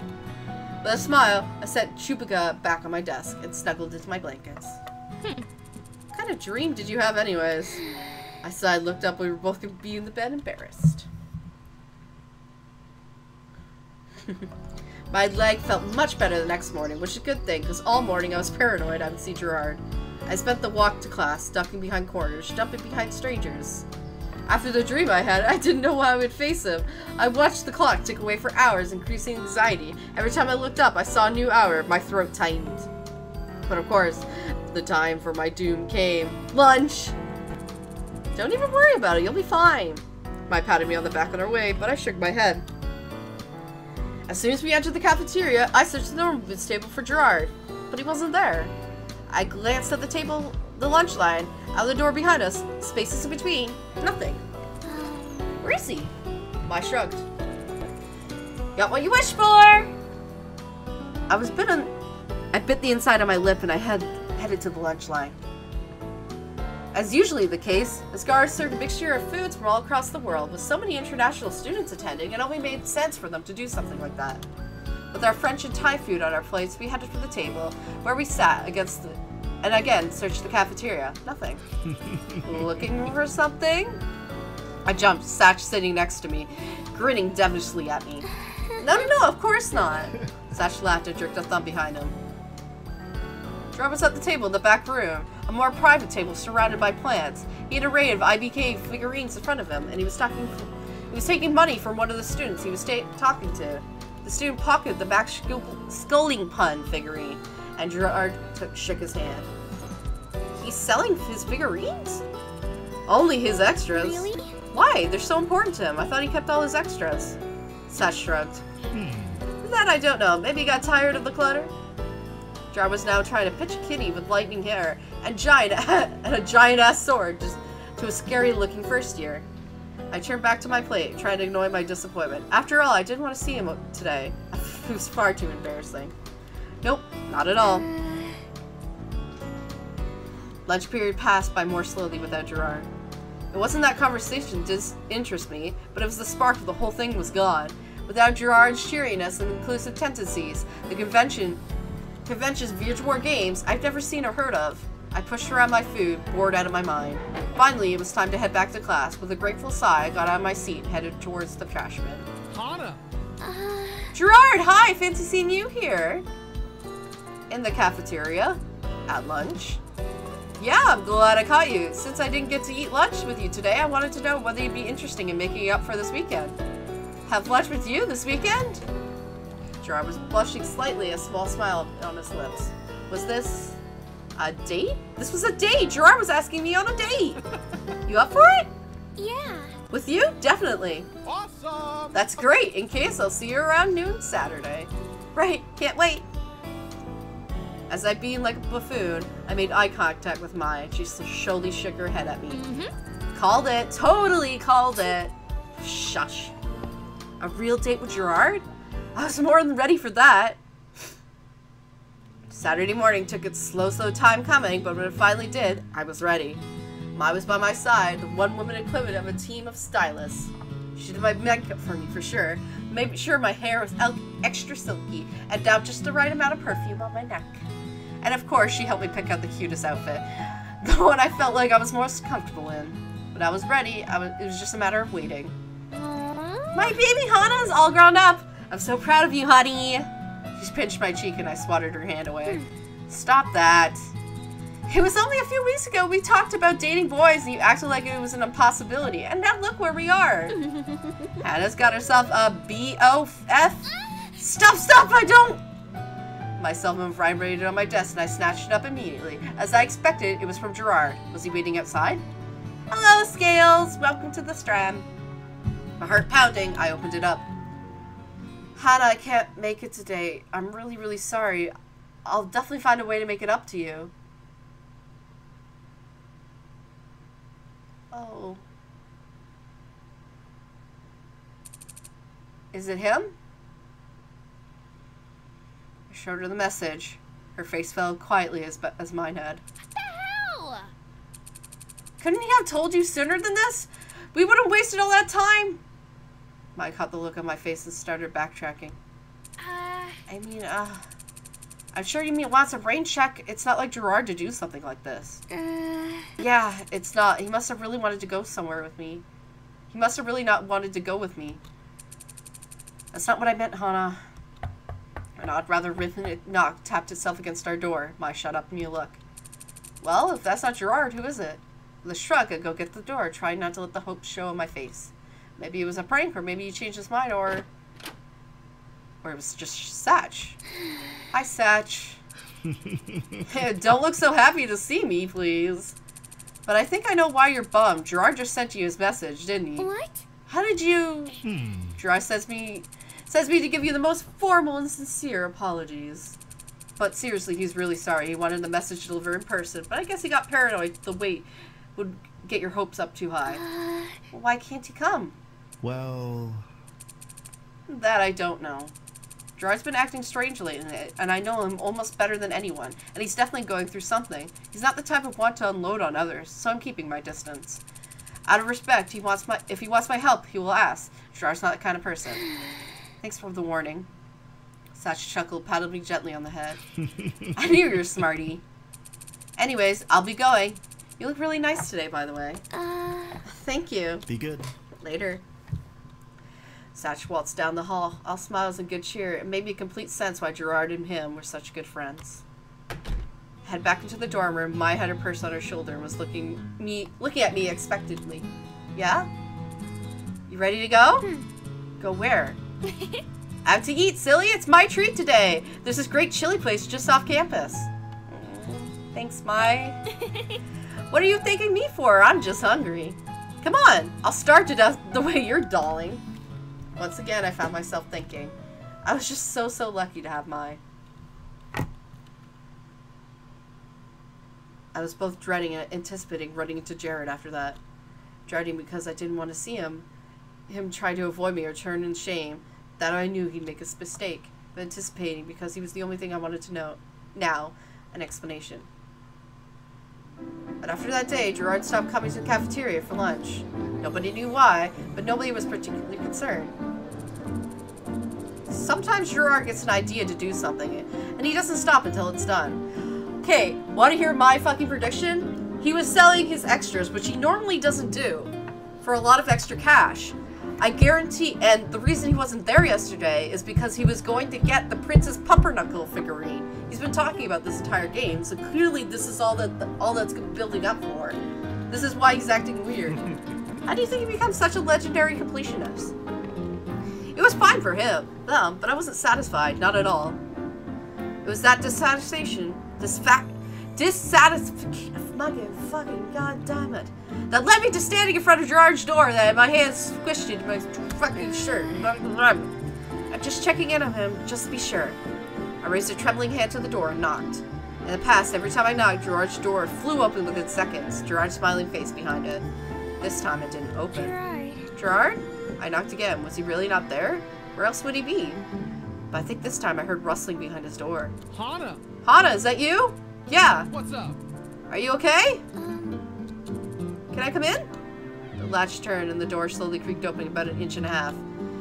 Jirard peeked through the crack, apparently trying to block as much of the room as he possibly could. I would love for you, Hana, but I really would, but I'm, busy. Busy? Is that why you haven't been around lately? I've been worried about you. Yes? He glanced into his room and then pulled the door a bit closer to him. I've just got this, huge school project due soon. Like, so huge. You don't even know how huge. It's like crazy, man. I nodded slowly. Okay, other prediction. No, he was selling stuff to go buy paper. He's making 1,000 cranes to make his wish come true. That's what he's doing. He's hiding it from Hana because he doesn't want her to remember about his mom. Her mom. Yeah, crazy.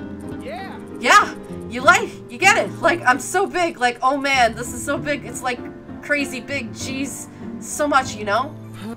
So, I really can't afford to take time away from it. He glanced into his room again, pulling the door even closer to him. At this point, I could barely make out his eye. He was clearly lying, but even so, he generally didn't want me there. I thought of Satch's roundabout warning. Maybe this is what he was talking about. Let's just let it go. Well, okay. I'll let you get back into it then. You're the best. Really? Sweet. Thank you, Hana. I knew you'd understand. I smiled half-heartedly. Or maybe he's trying to make the cranes to make a show out of it and like surprise Hana. Because he's just that kind of guy. Thanks. See you around. Or maybe it's both. I think it's both. That's what he said. I didn't see him around. Weeks rolled by and suddenly the tournament was just a week away. I practiced my butt off, but I was ready for it. I even kept my mind straying to Jirard. What was he doing? And why was he avoiding me? Chapter 4. Oh, Jesus, he's angry. I just don't know what else to do. I collapsed with a huff on my bed, wrapping myself in its sheets. I don't know. I don't know either, Hana. I hadn't spoken to Jirard in weeks, and neither nor anybody else knew what he was up to.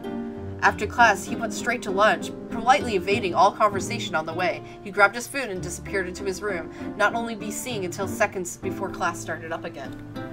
No one but me was even partially concerned. That's just the way he is. He'll come back when he's ready.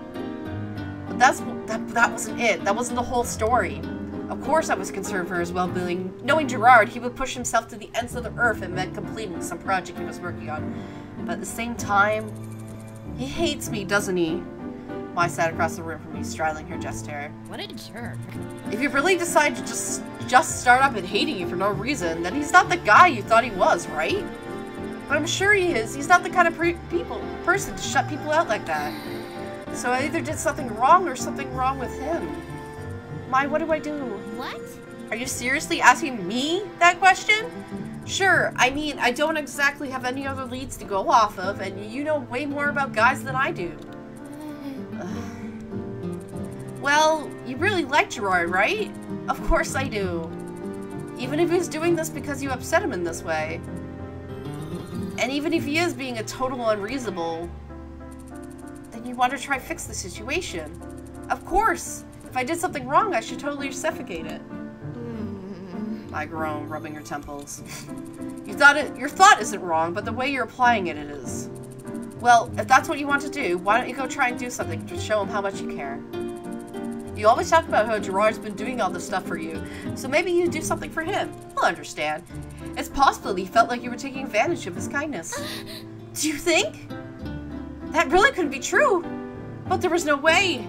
Jirard was excruciatingly kind to me. It made me feel uncomfortable at his times. I would never ask him to be that way. I always tried to let him know I appreciate him. I was even trying to get his Princess Pumpernickel for him. Unsuccessfully. What did it matter if I was trying to get the figurine if there was no actual result? It wasn't even trying that mattered. If only I could find a way to get Princess Pumpernickel for him. He'd definitely understand how I feel. Do you think? But you've already tried, haven't you? And Jirard has half the country on lockdown. If he can't do it, how are you going to?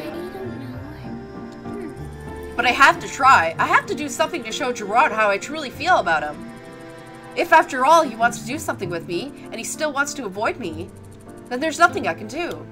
The question was, how was I going to do it? On my way out of the cafeteria the next day, I tap him on the shoulder. Hi. Jimmy, what's up? Is everything okay? Jimmy shifted his weight, almost as if he were dancing. After a second, he returned my gaze. Yeah, everything's fine. Wally wants to see you for a second. Do you have time to meet up with him? Well... Class is about to start. Yeah, but it's really important. Okay, if it's really important, then sure. He's waiting for you in the front of the club room. Okay. I hesitated. Something about this didn't feel right. Are you sure? You're going to run out of time! Right, sorry. Following Jimmy's advice, I went straight to Poppy Hall, questions swirling in my mind. Jimmy seemed like he was something more than just sad. What was going on if he felt so bad? I turned to Poppy down the hallway and led us both to the normal booths and Hidden Blocks club rooms. Walid was there waiting for me in front of the Hidden Blocks room, one arm behind his back. Hello. Walid, what's up? Hana! Hana, you came! I'm so glad. I was worried you wouldn't show. Okay, but what's going on? Jimmy said you had something really important to talk to me about. Oh, right. Well, it is very important. It is... Slid his arm up behind his back and I gasped. In his hand was a crisp mid-mixing IBK box, and inside the box... Princess Pumpernickel?! She was beautiful, chocolate brown kitty, long curls of amethyst hair cascaded down her head, a small silver crown with what actually looked like garnets encrusted into it. She smiled almost Cheshire grin as she knew exactly how much she was worth. How did you... There's no time. I know you've been wanting to help Jirard find this, and here it is. You've been worried about Jirard, haven't you? Paulin, did you get this just for me so I could get cheer Jirard, huh? You're so sweet. Wallace shook his head roughly, his jaw clenching. I want you to drop out of the tournament. What? You what? I will give this to you if you drop out of the tournament. Wallace's gaze dropped to the floor, no longer maintaining eye contact with me. Suddenly, Jimin's suspicious behavior clicked into place. You're blackmailing me? Look, Jirard's probably never going to see this figurine unless you give it to him. If you don't take it back, I'm selling it for a profit. I didn't have to buy this stupid thing. Question is how Wallace managed to afford it on my rose-lipped lips, and then died in a flame. His family could probably afford anything. This is mutually beneficial and an agreement. You get what I want, I get what I want. Everyone's happy in the end, but you have to drop out. If I quit the tournament, I would lose the chance to join the Normal Bits Club. Even more than that, I'd probably have sentenced them to failure. Shane would probably be right about me. I wasn't sure if they'd forgive me either. At the same time, this figurine was priceless to Jirard. It would make him so happy, and it was probably the only way I could truly show him how I felt. Even if it was only once, even if at the cost of joining the club, I wanted to see Jirard smile like that. Deal? Really? Are you sure? I'm sure. Then let's shake on it. Walid extended a hand at me. Handshake, a sign of friendship, respect, greeting, admiration, even truce. I took the hand in mine and gave him a firm shake. All right. Here you go. Be very careful not to dent the box. You'll destroy its worth. I will. Hana. No, Hana. Thank you. Walid disappeared down the hallway, a skip and a step. I gazed at the box in my hand. It was made of cardboard and plastic. The figurine grinned, knowing at me, taunting at me. I figure remained plastic paint, apparently real garnet. Stupid. Still, I could give it to Jirard now. It was just a matter of finding him. I ran up to my locker as quickly as I could, and the box weight carefully distributed through my fingers. I opened my locker and flung over several books on top shelf, and then set the box carefully in the place. Very gently, I shut the door and dashed to class. You. Ms. Mizunu. I winced as I stepped in the room. Mrs. Like to have an explanation for your lateness. My eyes darted at PBG, Shane, and John. They gazed innocently, completely unaware how I just betrayed them. How in the world was I going to tell them when I was quitting the tournament?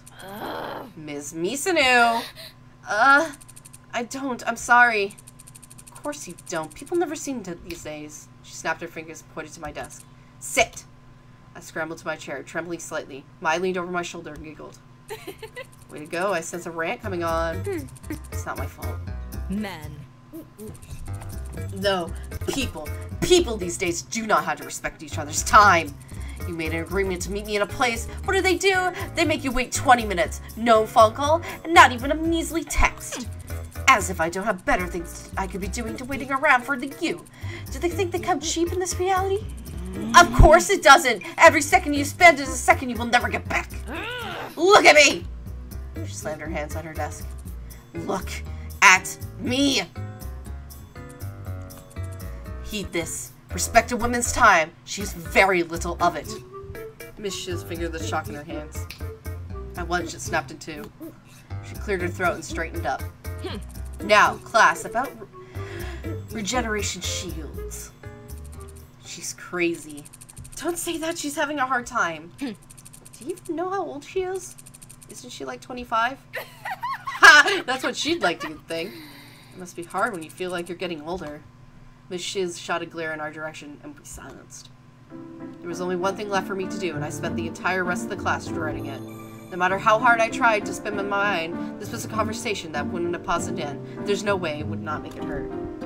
I wanted to find a way, at least to make it hurt less, but what in the world was I supposed to do? Instead, an impetus sense of dread settled over me. The class lights were too bright, the room was too stuffy. Everyone seemed happy and carefree, and they were like someplace else, or they were from a different planet. I nibbled on the eraser on my pencil until it disappeared, and then it was time. Hey guys, can I talk to you? About something? What's up? Sure, what's up, Hana? There was no good way to say this. I had to rip off the band-aid. I'm not going to compete in the tournament. What? Why the hell not? We only have a week left. Why are you doing this now? Couldn't you have told us sooner? Why are you leaving? I can't say why. You can't say why. You've got to be kidding me. I'm really, really, really sorry. My God, she's serious. No. I don't want to hear it, Hana. I really don't. Just go. I nodded and turned away, shoulders hunched. This wasn't what I wanted. But it was worth it if I could give Jirard his Princess Pumpernickel. Just had to keep thinking of Jirard. I shut the door behind me, blinking tears from my eyes. There it was, the hardest part was over. I opened up my locker and pulled up Princess Pumpernickel and stared at her plump features, increasingly sadistic smile. No, she was worth it. She was worth this. Sometimes people had to make sacrifices for the people they love. It was just the way the world worked. Right now, Jirard's dream was more important than some stupid tournament, or joining some stupid club. Jirard's dream was happiness, more important to me than a what? Than my own? No, that was silly. Anyways, the decision was already made. There was no point of wandering this. I wanted to go straight to Jirard's room and give it to Princess Pumpernickel, but as far as I knew, Shane would also be there. There was no way I was getting to risk running into Shane, not after what I just told him. Instead, I headed straight for the dorms. I could give Jirard the figurine next day during lunch. It'd be no worse for wear. Besides, with the mood I was in, I would just drag Jirard's happiness down. Every minute I had Princess Pumpernickel out in the open middle of the buzzing anxiety. I ran up the stairs as quickly as I could, as carefully as I could, holding the box up to my fingertips so my sweaty palms wouldn't damage the sides. To my great surprise, I made it to my room without incident. In fact, there was no one even around to make a mess of things. I pulled up my keys and opened the door in the silence of the hall. Yay! I made it! I made it! Thank goodness. Mai wasn't around, so I set Princess on my desk and quickly took off my bags and jacket. She was probably practiced or something. With my arms free, I stood in the middle of my room and spun around. There had to be a good place to put Princess Pumpernickel. One, she wouldn't be in danger of Mai's tendency to flip her hair immediately after washing it, or Mai's ability to eat ramen without spraying detriment everywhere. A shelf built in the wall above my desk caught my eye. Perfect! I pulled up my desk chair and very carefully removed the statue of the waving cat blossom shaped intense burner from the top, and then, as carefully as I grabbed Princess Pumpernickel, I placed her in the center of the shelf. There. That wasn't too eye-catching, right? Mai wouldn't notice her. I leaned back, squinting. But as soon as I did, something caught the edge of my left seat. My arm was caught in front of me. In an effort to not lose my balance, I swung backwards, arm pinwheeling in the air. And then it happened. As I pulled my sleeve away from the shelf, the nail it caught it on came with it. The shelf tilted slightly to one side and half swung towards the floor.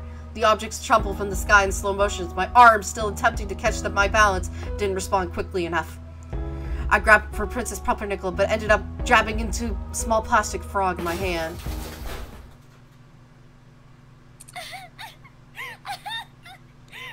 I stumbled off the chair to find the broken, shattered mess that was originally one of my priceless decorations. Princess Pumpernickel was still contained safely in her box. A jolt of hope shot through me as I lifted her up. The edges were dented, the plastic scuffed, but sure the box was replaceable. But as long as Pumpernickel herself... No. A small hairline fracture across her neck. Gently shook the box and her head slid across her body. Princess Pumpernickel was decapitated. I set the box gently back on the ground. Laughter bubbled up in the back of my throat, but what came out was more strange sob. This one thing. I just wanted this one thing.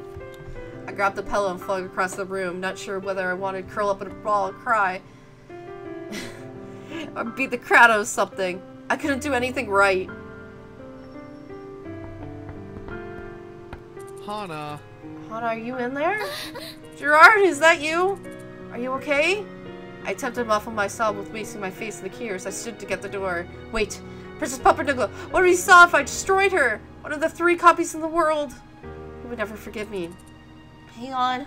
I dragged all the debris from my collapsed shelf into a pile and glanced for the place to put it in. Hana? What's going on? He seemed really frantic, but why? I couldn't put the stuff in the trash without leaving scrapes behind, nor could I push it under my bed. Finally, I grabbed a blanket and tossed it over the pile, poking at it until it looked maybe kind of like some quirky decoration. Hey, Hana. Please, I just want to talk to you. I'm worried. He was worried about me? The thought was so funny, I almost started to laugh, but for some reason I cried. I was almost much more likely to laugh. I cleared my throat and peered into the mirror. My eyes were ever so slightly pink. My nose running just a little. He wouldn't notice, right? Hana! I'm coming!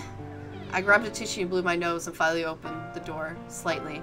Just enough to see Jirard so he couldn't see much of me. What's going on? Hana, what's going on? What are you talking about? Why are you here all of a sudden? Why are you quitting the tournament all of a sudden?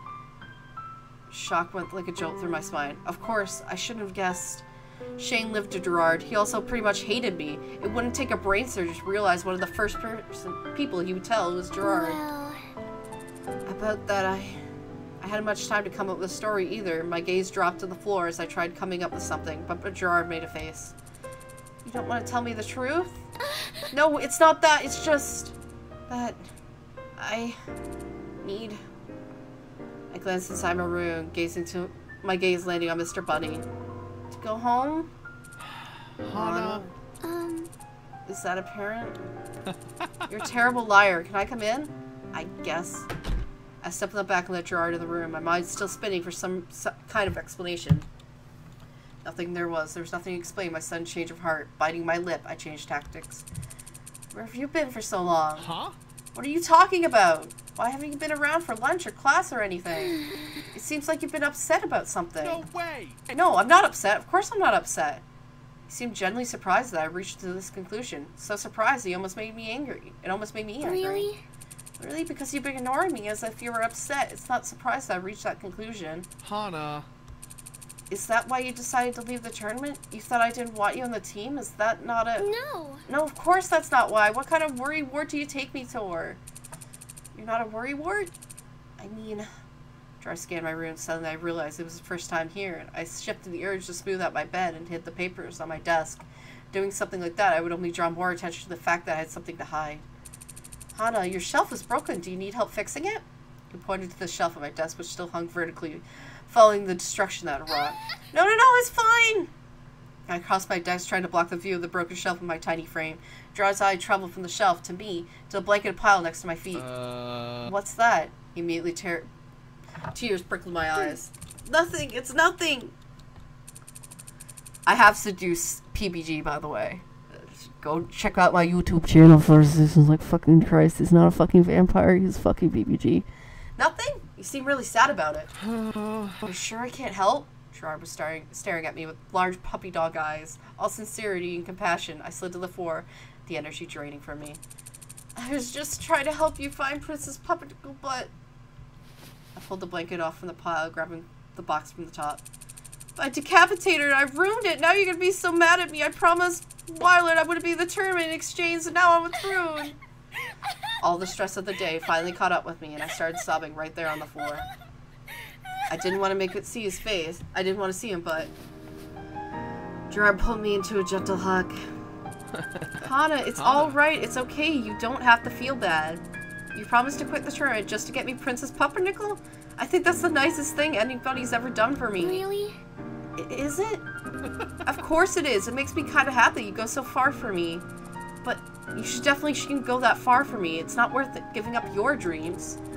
I just wanted to repay you because you've always been taking care of me, doing things for me. I don't deserve it at all.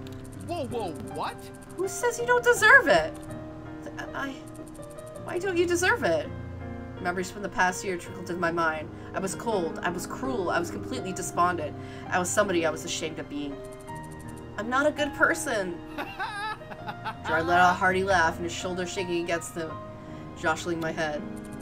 You're not a good person? Would a bad person try so hard to get me this figurine or help her team win the tournament? Would a bad person have so many people around her who cared for her? Would a bad person let my drool all over just so she wouldn't wake up? They're kind of silly, Hana. Maybe. I wasn't completely convinced. Compared to Jirard, I was Scrooge. I promise. I wouldn't be doing so much for you if it meant you were a bad person, Hana. I wouldn't like you so much if I thought you were a bad person. Jirard. Jirard leaned over and picked up Princess Pumpernickel from the floor, examining the box figurine with a collector's critical eye. For a brief second, his eyes shot wide and then grinned. I don't think you have to worry about the tournament either. What? But why not? This is a fake. What? What? A really obvious one, too. For one, Princess Pumpernickel is deep plum color, the color of royalty, not this delicious-looking brown shade. Also, her crown is gold, not silver. But... Walid. But here's the thing. You made a deal. Faunified Princess Pumpernickel, didn't you? See what I mean? You don't have to keep your end of the deal. Wallace didn't keep his. Do you think so? Huh. More than just I think so. I'll make sure of it. Walid! Jirard in my hands, shoved open the cafeteria door and bellowed out into the busy room. Uh-oh. Yes? Walid's eyes slid from Jirard's to me. Realization dawned across his face. Oh. Come with us. The cafeteria was still and silent as Walid scooted his chair from the hidden block table and crossed it. Jirard opened the door for him, and we stepped into the complex. I think you know why we're here. Yes, I think I do. I just wanted to let you know since your Pumpernickel figure was a fake, Hana is not obliged to follow her side of the deal.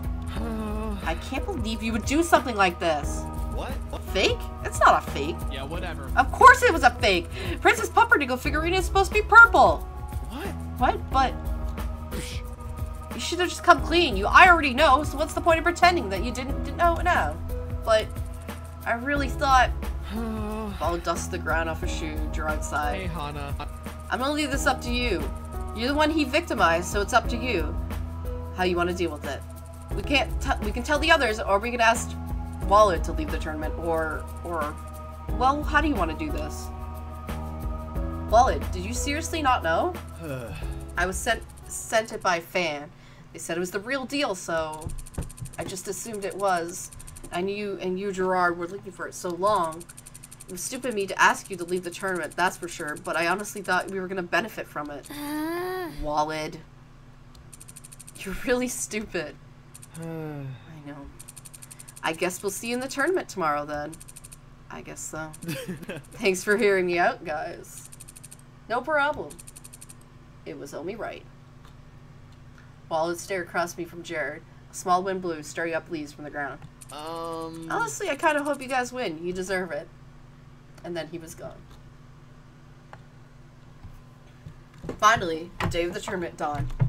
The day that was so important, that we were willing to throw away almost everything for it. So important that we sacrificed parts of ourselves just a chance to succeed.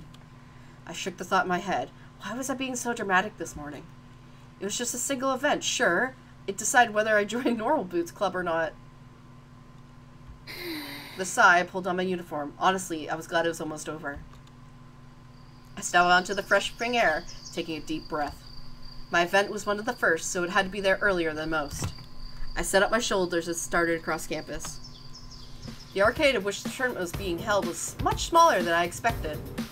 It felt like some sort of convention. Instead, it was a small local arcade filled with machines. Smaller rooms split it off, and there were probably individual competitions that would take place throughout the day. A few people milled around the space, generally older folk in their 20s and 30s. I glanced at the agenda in my hand and made my way to one of the back rooms.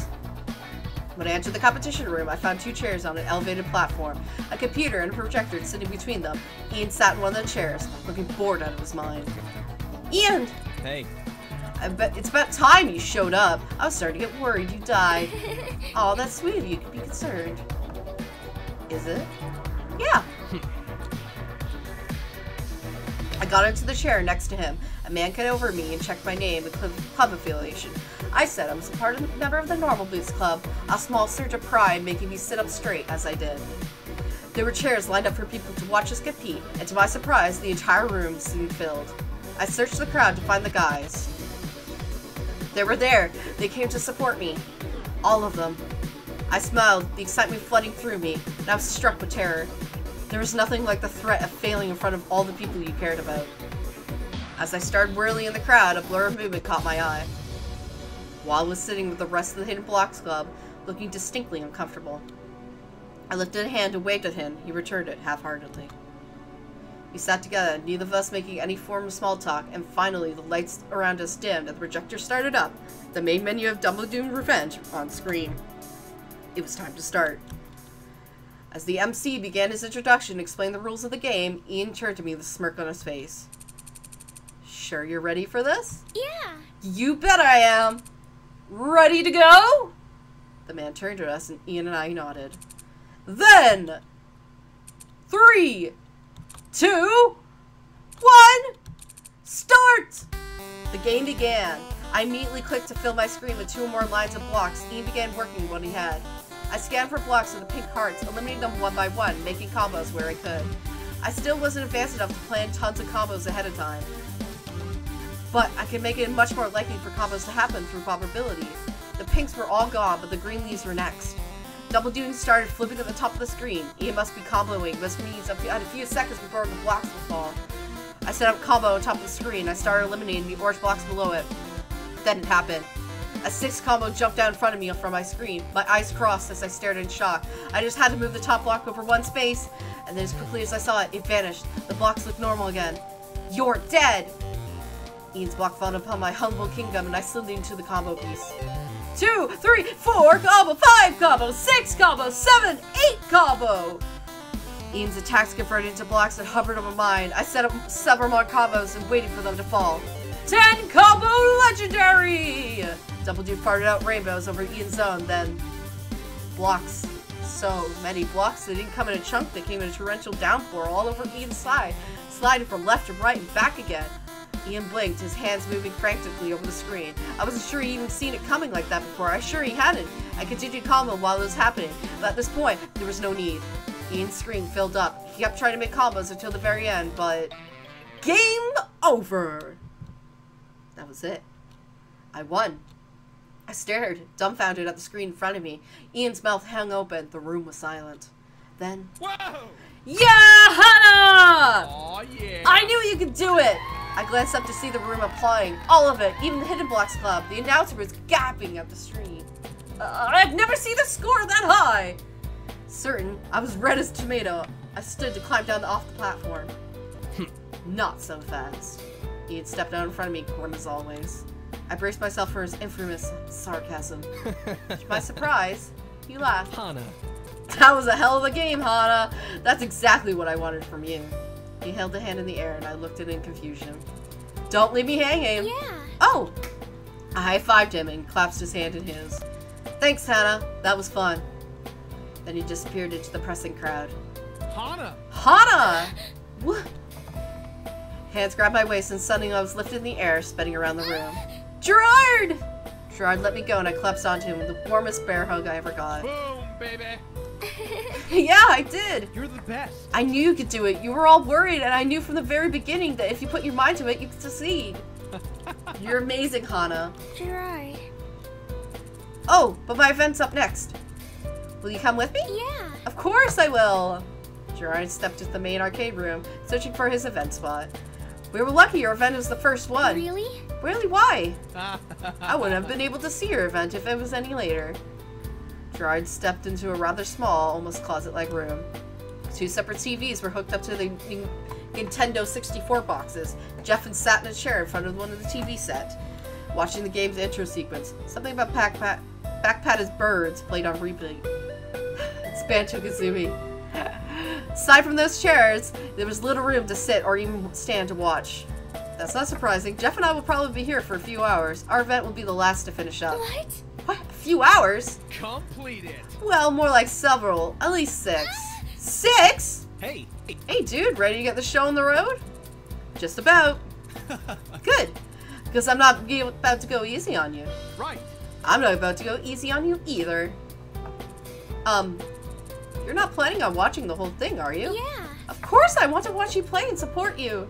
Really? Are you sure? It's gonna be a long event, and I don't want you getting bored. I'm sure it won't be that bad. Jirard and Nev took their seats in a few minutes. With almost no ceremony, the MC counted down and the event started. At first, it wasn't that bad. I was on the edge of my seat, watching Jirard take the lead in the first level. Jeff explored a glitch that allowed him to skip into the second level, so he was the lead. But then Jirard did a different glitch that allowed him to jump to the 4th level without collecting things in the 3rd.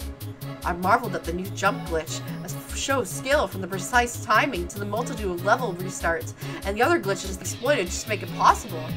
Slowly, the day wore on. Occasionally, the other members of the club would pop their heads in to see how things were going. Still happening? Still going. After a while, Jeff and Jirard started narrating their moves as if they were giving some kind of performance. My eyes slowly drooped. They couldn't be going on much longer after all. Hana. Huh? What? What just happened? Is it over? No, not over. We're in the halfway break. Halfway break? I told you didn't have to watch. Oh, no, I have to. At this point, this is war. You say so, but while you're doing the battle, have this. Pulled a small water bottle and wrapped a sandwich into my hand. This is lunch. Don't forget to take care of yourself. And then he was back into the game. Boom, baby. Heck yeah, I did it! I jolted to alertness. Jirard stood his arm raised to the sky. Jeff sitting in disbelief by the side. What? I've never seen that exploit before. How did... Aw, yeah. I found it myself. You discovered a new exploit? I had to give you a run for your money somehow. Yay! Jirard, you did it! I ran to Jirard, but the MC just glared at us. Would you please move to the next room? We have a tournament results to announce. Already? We were the last event to finish up. Come on, let's go. Just before we left the room, Jirard glanced back at Jeff. Hey. Man, aren't you coming? Together, Jeff and Jirard and I met with the others in the main room. Man, that took you forever. Could you be any worse? Yeah, whatever. Don't give me that, Shane. Finally, the MC climbed on stage. It was time to learn who won. And the winner of the 2015 South-Southwest tournament is... the Normal Boots Club! Yeah! I screamed and clapped as we swarmed on stage. The poor MC didn't know what hit him. As we celebrated on stage, Paul grabbed the microphone. All right. I would like to take this moment to thank the fans, our families, but most of all, the newest member of the Normal Boots Club, as decided unanimously by all of us, Hana Mizuno! Unanimously? Yeah. By all of us! Hands pushed in front of the stage, something soft draped over my shoulders. Here you go. You deserve it. My very own Normal Boots jacket. Yay! I did it! Yeah. You did it! When the celebrations were over, we were all off stage. Jirard took my hand in his. Hannah, I know I haven't been around much recently, but I think I was causing you a lot of stress because of this. Just between us. But I have something to show you. Will you come with me? Of course! Jirard moved left to the Prismo's house, where he stopped in front of my dorm room. Jirard, why are we at my dorm room? Because, like I said, there was something I wanted to show you. He turned to my door, about to open it, when he rolled back at me. But first, close your eyes. It's a surprise! Obediently, I closed my eyes. I felt a brief rush of air as I assumed Jirard waved his hand in front of my face, making sure I was Absolutely sure I wasn't peeking. Jirard gently took my hands and led me inside the room. Can I open them? No, no, no. No, not yet. He dropped my hands. Wait here. There was a faint rustling as Jirard started moving. Something around my room? Now can I open them? Alright. Now. I knew it! Jirard! Do you like it? I've never seen so many paper cranes in all my life. Remember that story you told me about your mom and about little Hana? I think it's time to make little Hana stop giving yourself a hard time. You mean? Uh-huh. There's 999 cranes here, and it just needs one more. Jirard placed a square cut of decoration origami in my hands. Would you do the honors? Slowly, delicately, I folded my 1,000 paper crane. And that makes 1,000. Jirard, this is amazing. I'm so sorry I didn't tell you, but I wanted to surprise you. During lunch and after school, I went to the dorms and I learned how to fold paper cranes. It took me a while to even get it right. Once I finally learned how to make them nicely, I got to work. And now... I'm not so sure. Well, I'm nothing special, but I was kind of hoping that we could be together as a couple. What? Nothing special? You think you're nothing special? You're the kindest, most caring, coolest person I know. You stand up for yourself and want you unconditionally. And you've always so... Don't ever let me hear you say you're nothing special again. Does that mean? Yeah. Of course it does. Let's be together. Really? I jumped into Jirard's arms and, to my surprise, as well as his, kissed him. Ooh, Hana. I might be the completionist, but you completed me. Oh, you fucking cheesy ass motherfucker. Right. Now, if you don't mind, I'll take seconds. Jirard really was one of the nicest people I've ever met. Together, I knew that we could make each other happy and find Princess Pumpernickel. As long as Jirard was by my side, I knew I could handle anything. I knew it. Best end. Oh, stretch. That went a lot faster than I thought it'd be. Though I did start streaming at half. No, I streamed around 7. Just 2 hours, whatever. So that's Jirard's route, huh? Wow. It was kind of cute, to be honest. Very, very cute. There's not much... There was a little drama in it. But the other ones, like PBG, had it... Spoilers, by the way. Plug your ears for about 5 minutes. PBG had his leg broken, so he couldn't walk and play in the soccer tournament. And fucking Dontron fucking had Jocks die. Like, those are some really fucking huge things. And, like how cute, like, Jirard's just kind of like a cute bird. Like, he's so kind and so helpful.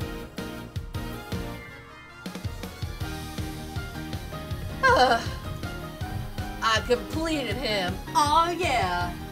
Complete. Best ending. My throat hurts. I need a lot of water. I drank too much of my water right away. Ugh. Well, we're just sticking around until the ending scene pops up because I got best end.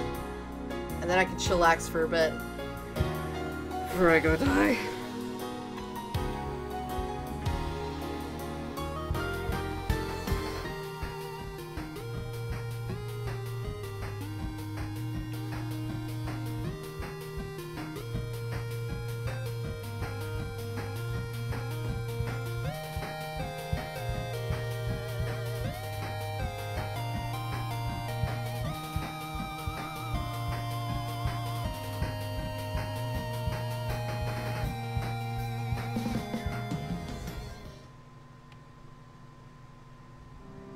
Night fell as Jirard and I officially cemented our relationship.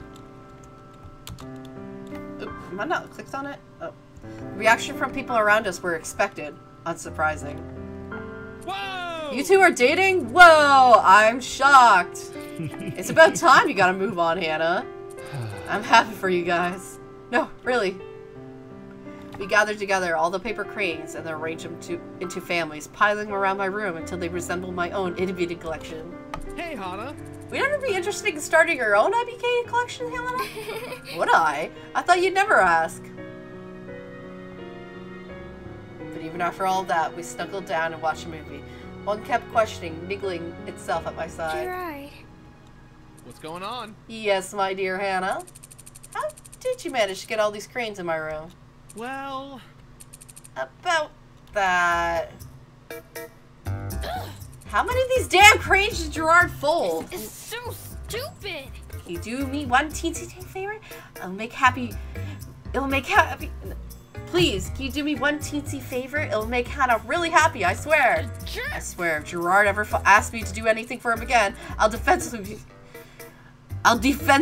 him without a second thought. He's gonna owe me big time. Big time, you hear me? Big time! Asagao Academy. Normal Boots Club. Alright, so that's another fucking done. That's fucking nice to actually have. What is it? CG color. Alright. Sorry, I can't get over that picture. This is also, I really love this picture where it shows him as a kid. Like where Hana finally remembers him as the boy he used to playing out with. Oh, Jirard's pretty far back.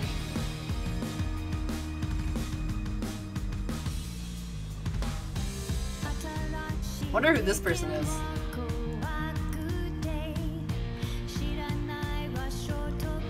That might be Satch, and then another person's there, and then another person's there. So I have Paul, Satch. Satch is who I'm doing next, by the way. So Satch, Paul, Jirard, and Shane for this normal Boots Club, and then I have the Hidden Block route, which is the secret route, and then there's another secret route, which I am trying to keep secret, but I probably have already said it already. But yeah, it's a lot of, this game's a lot of fun. Highly suggest you check it out. Or check out my YouTube channel, blah blah blah. People have left already.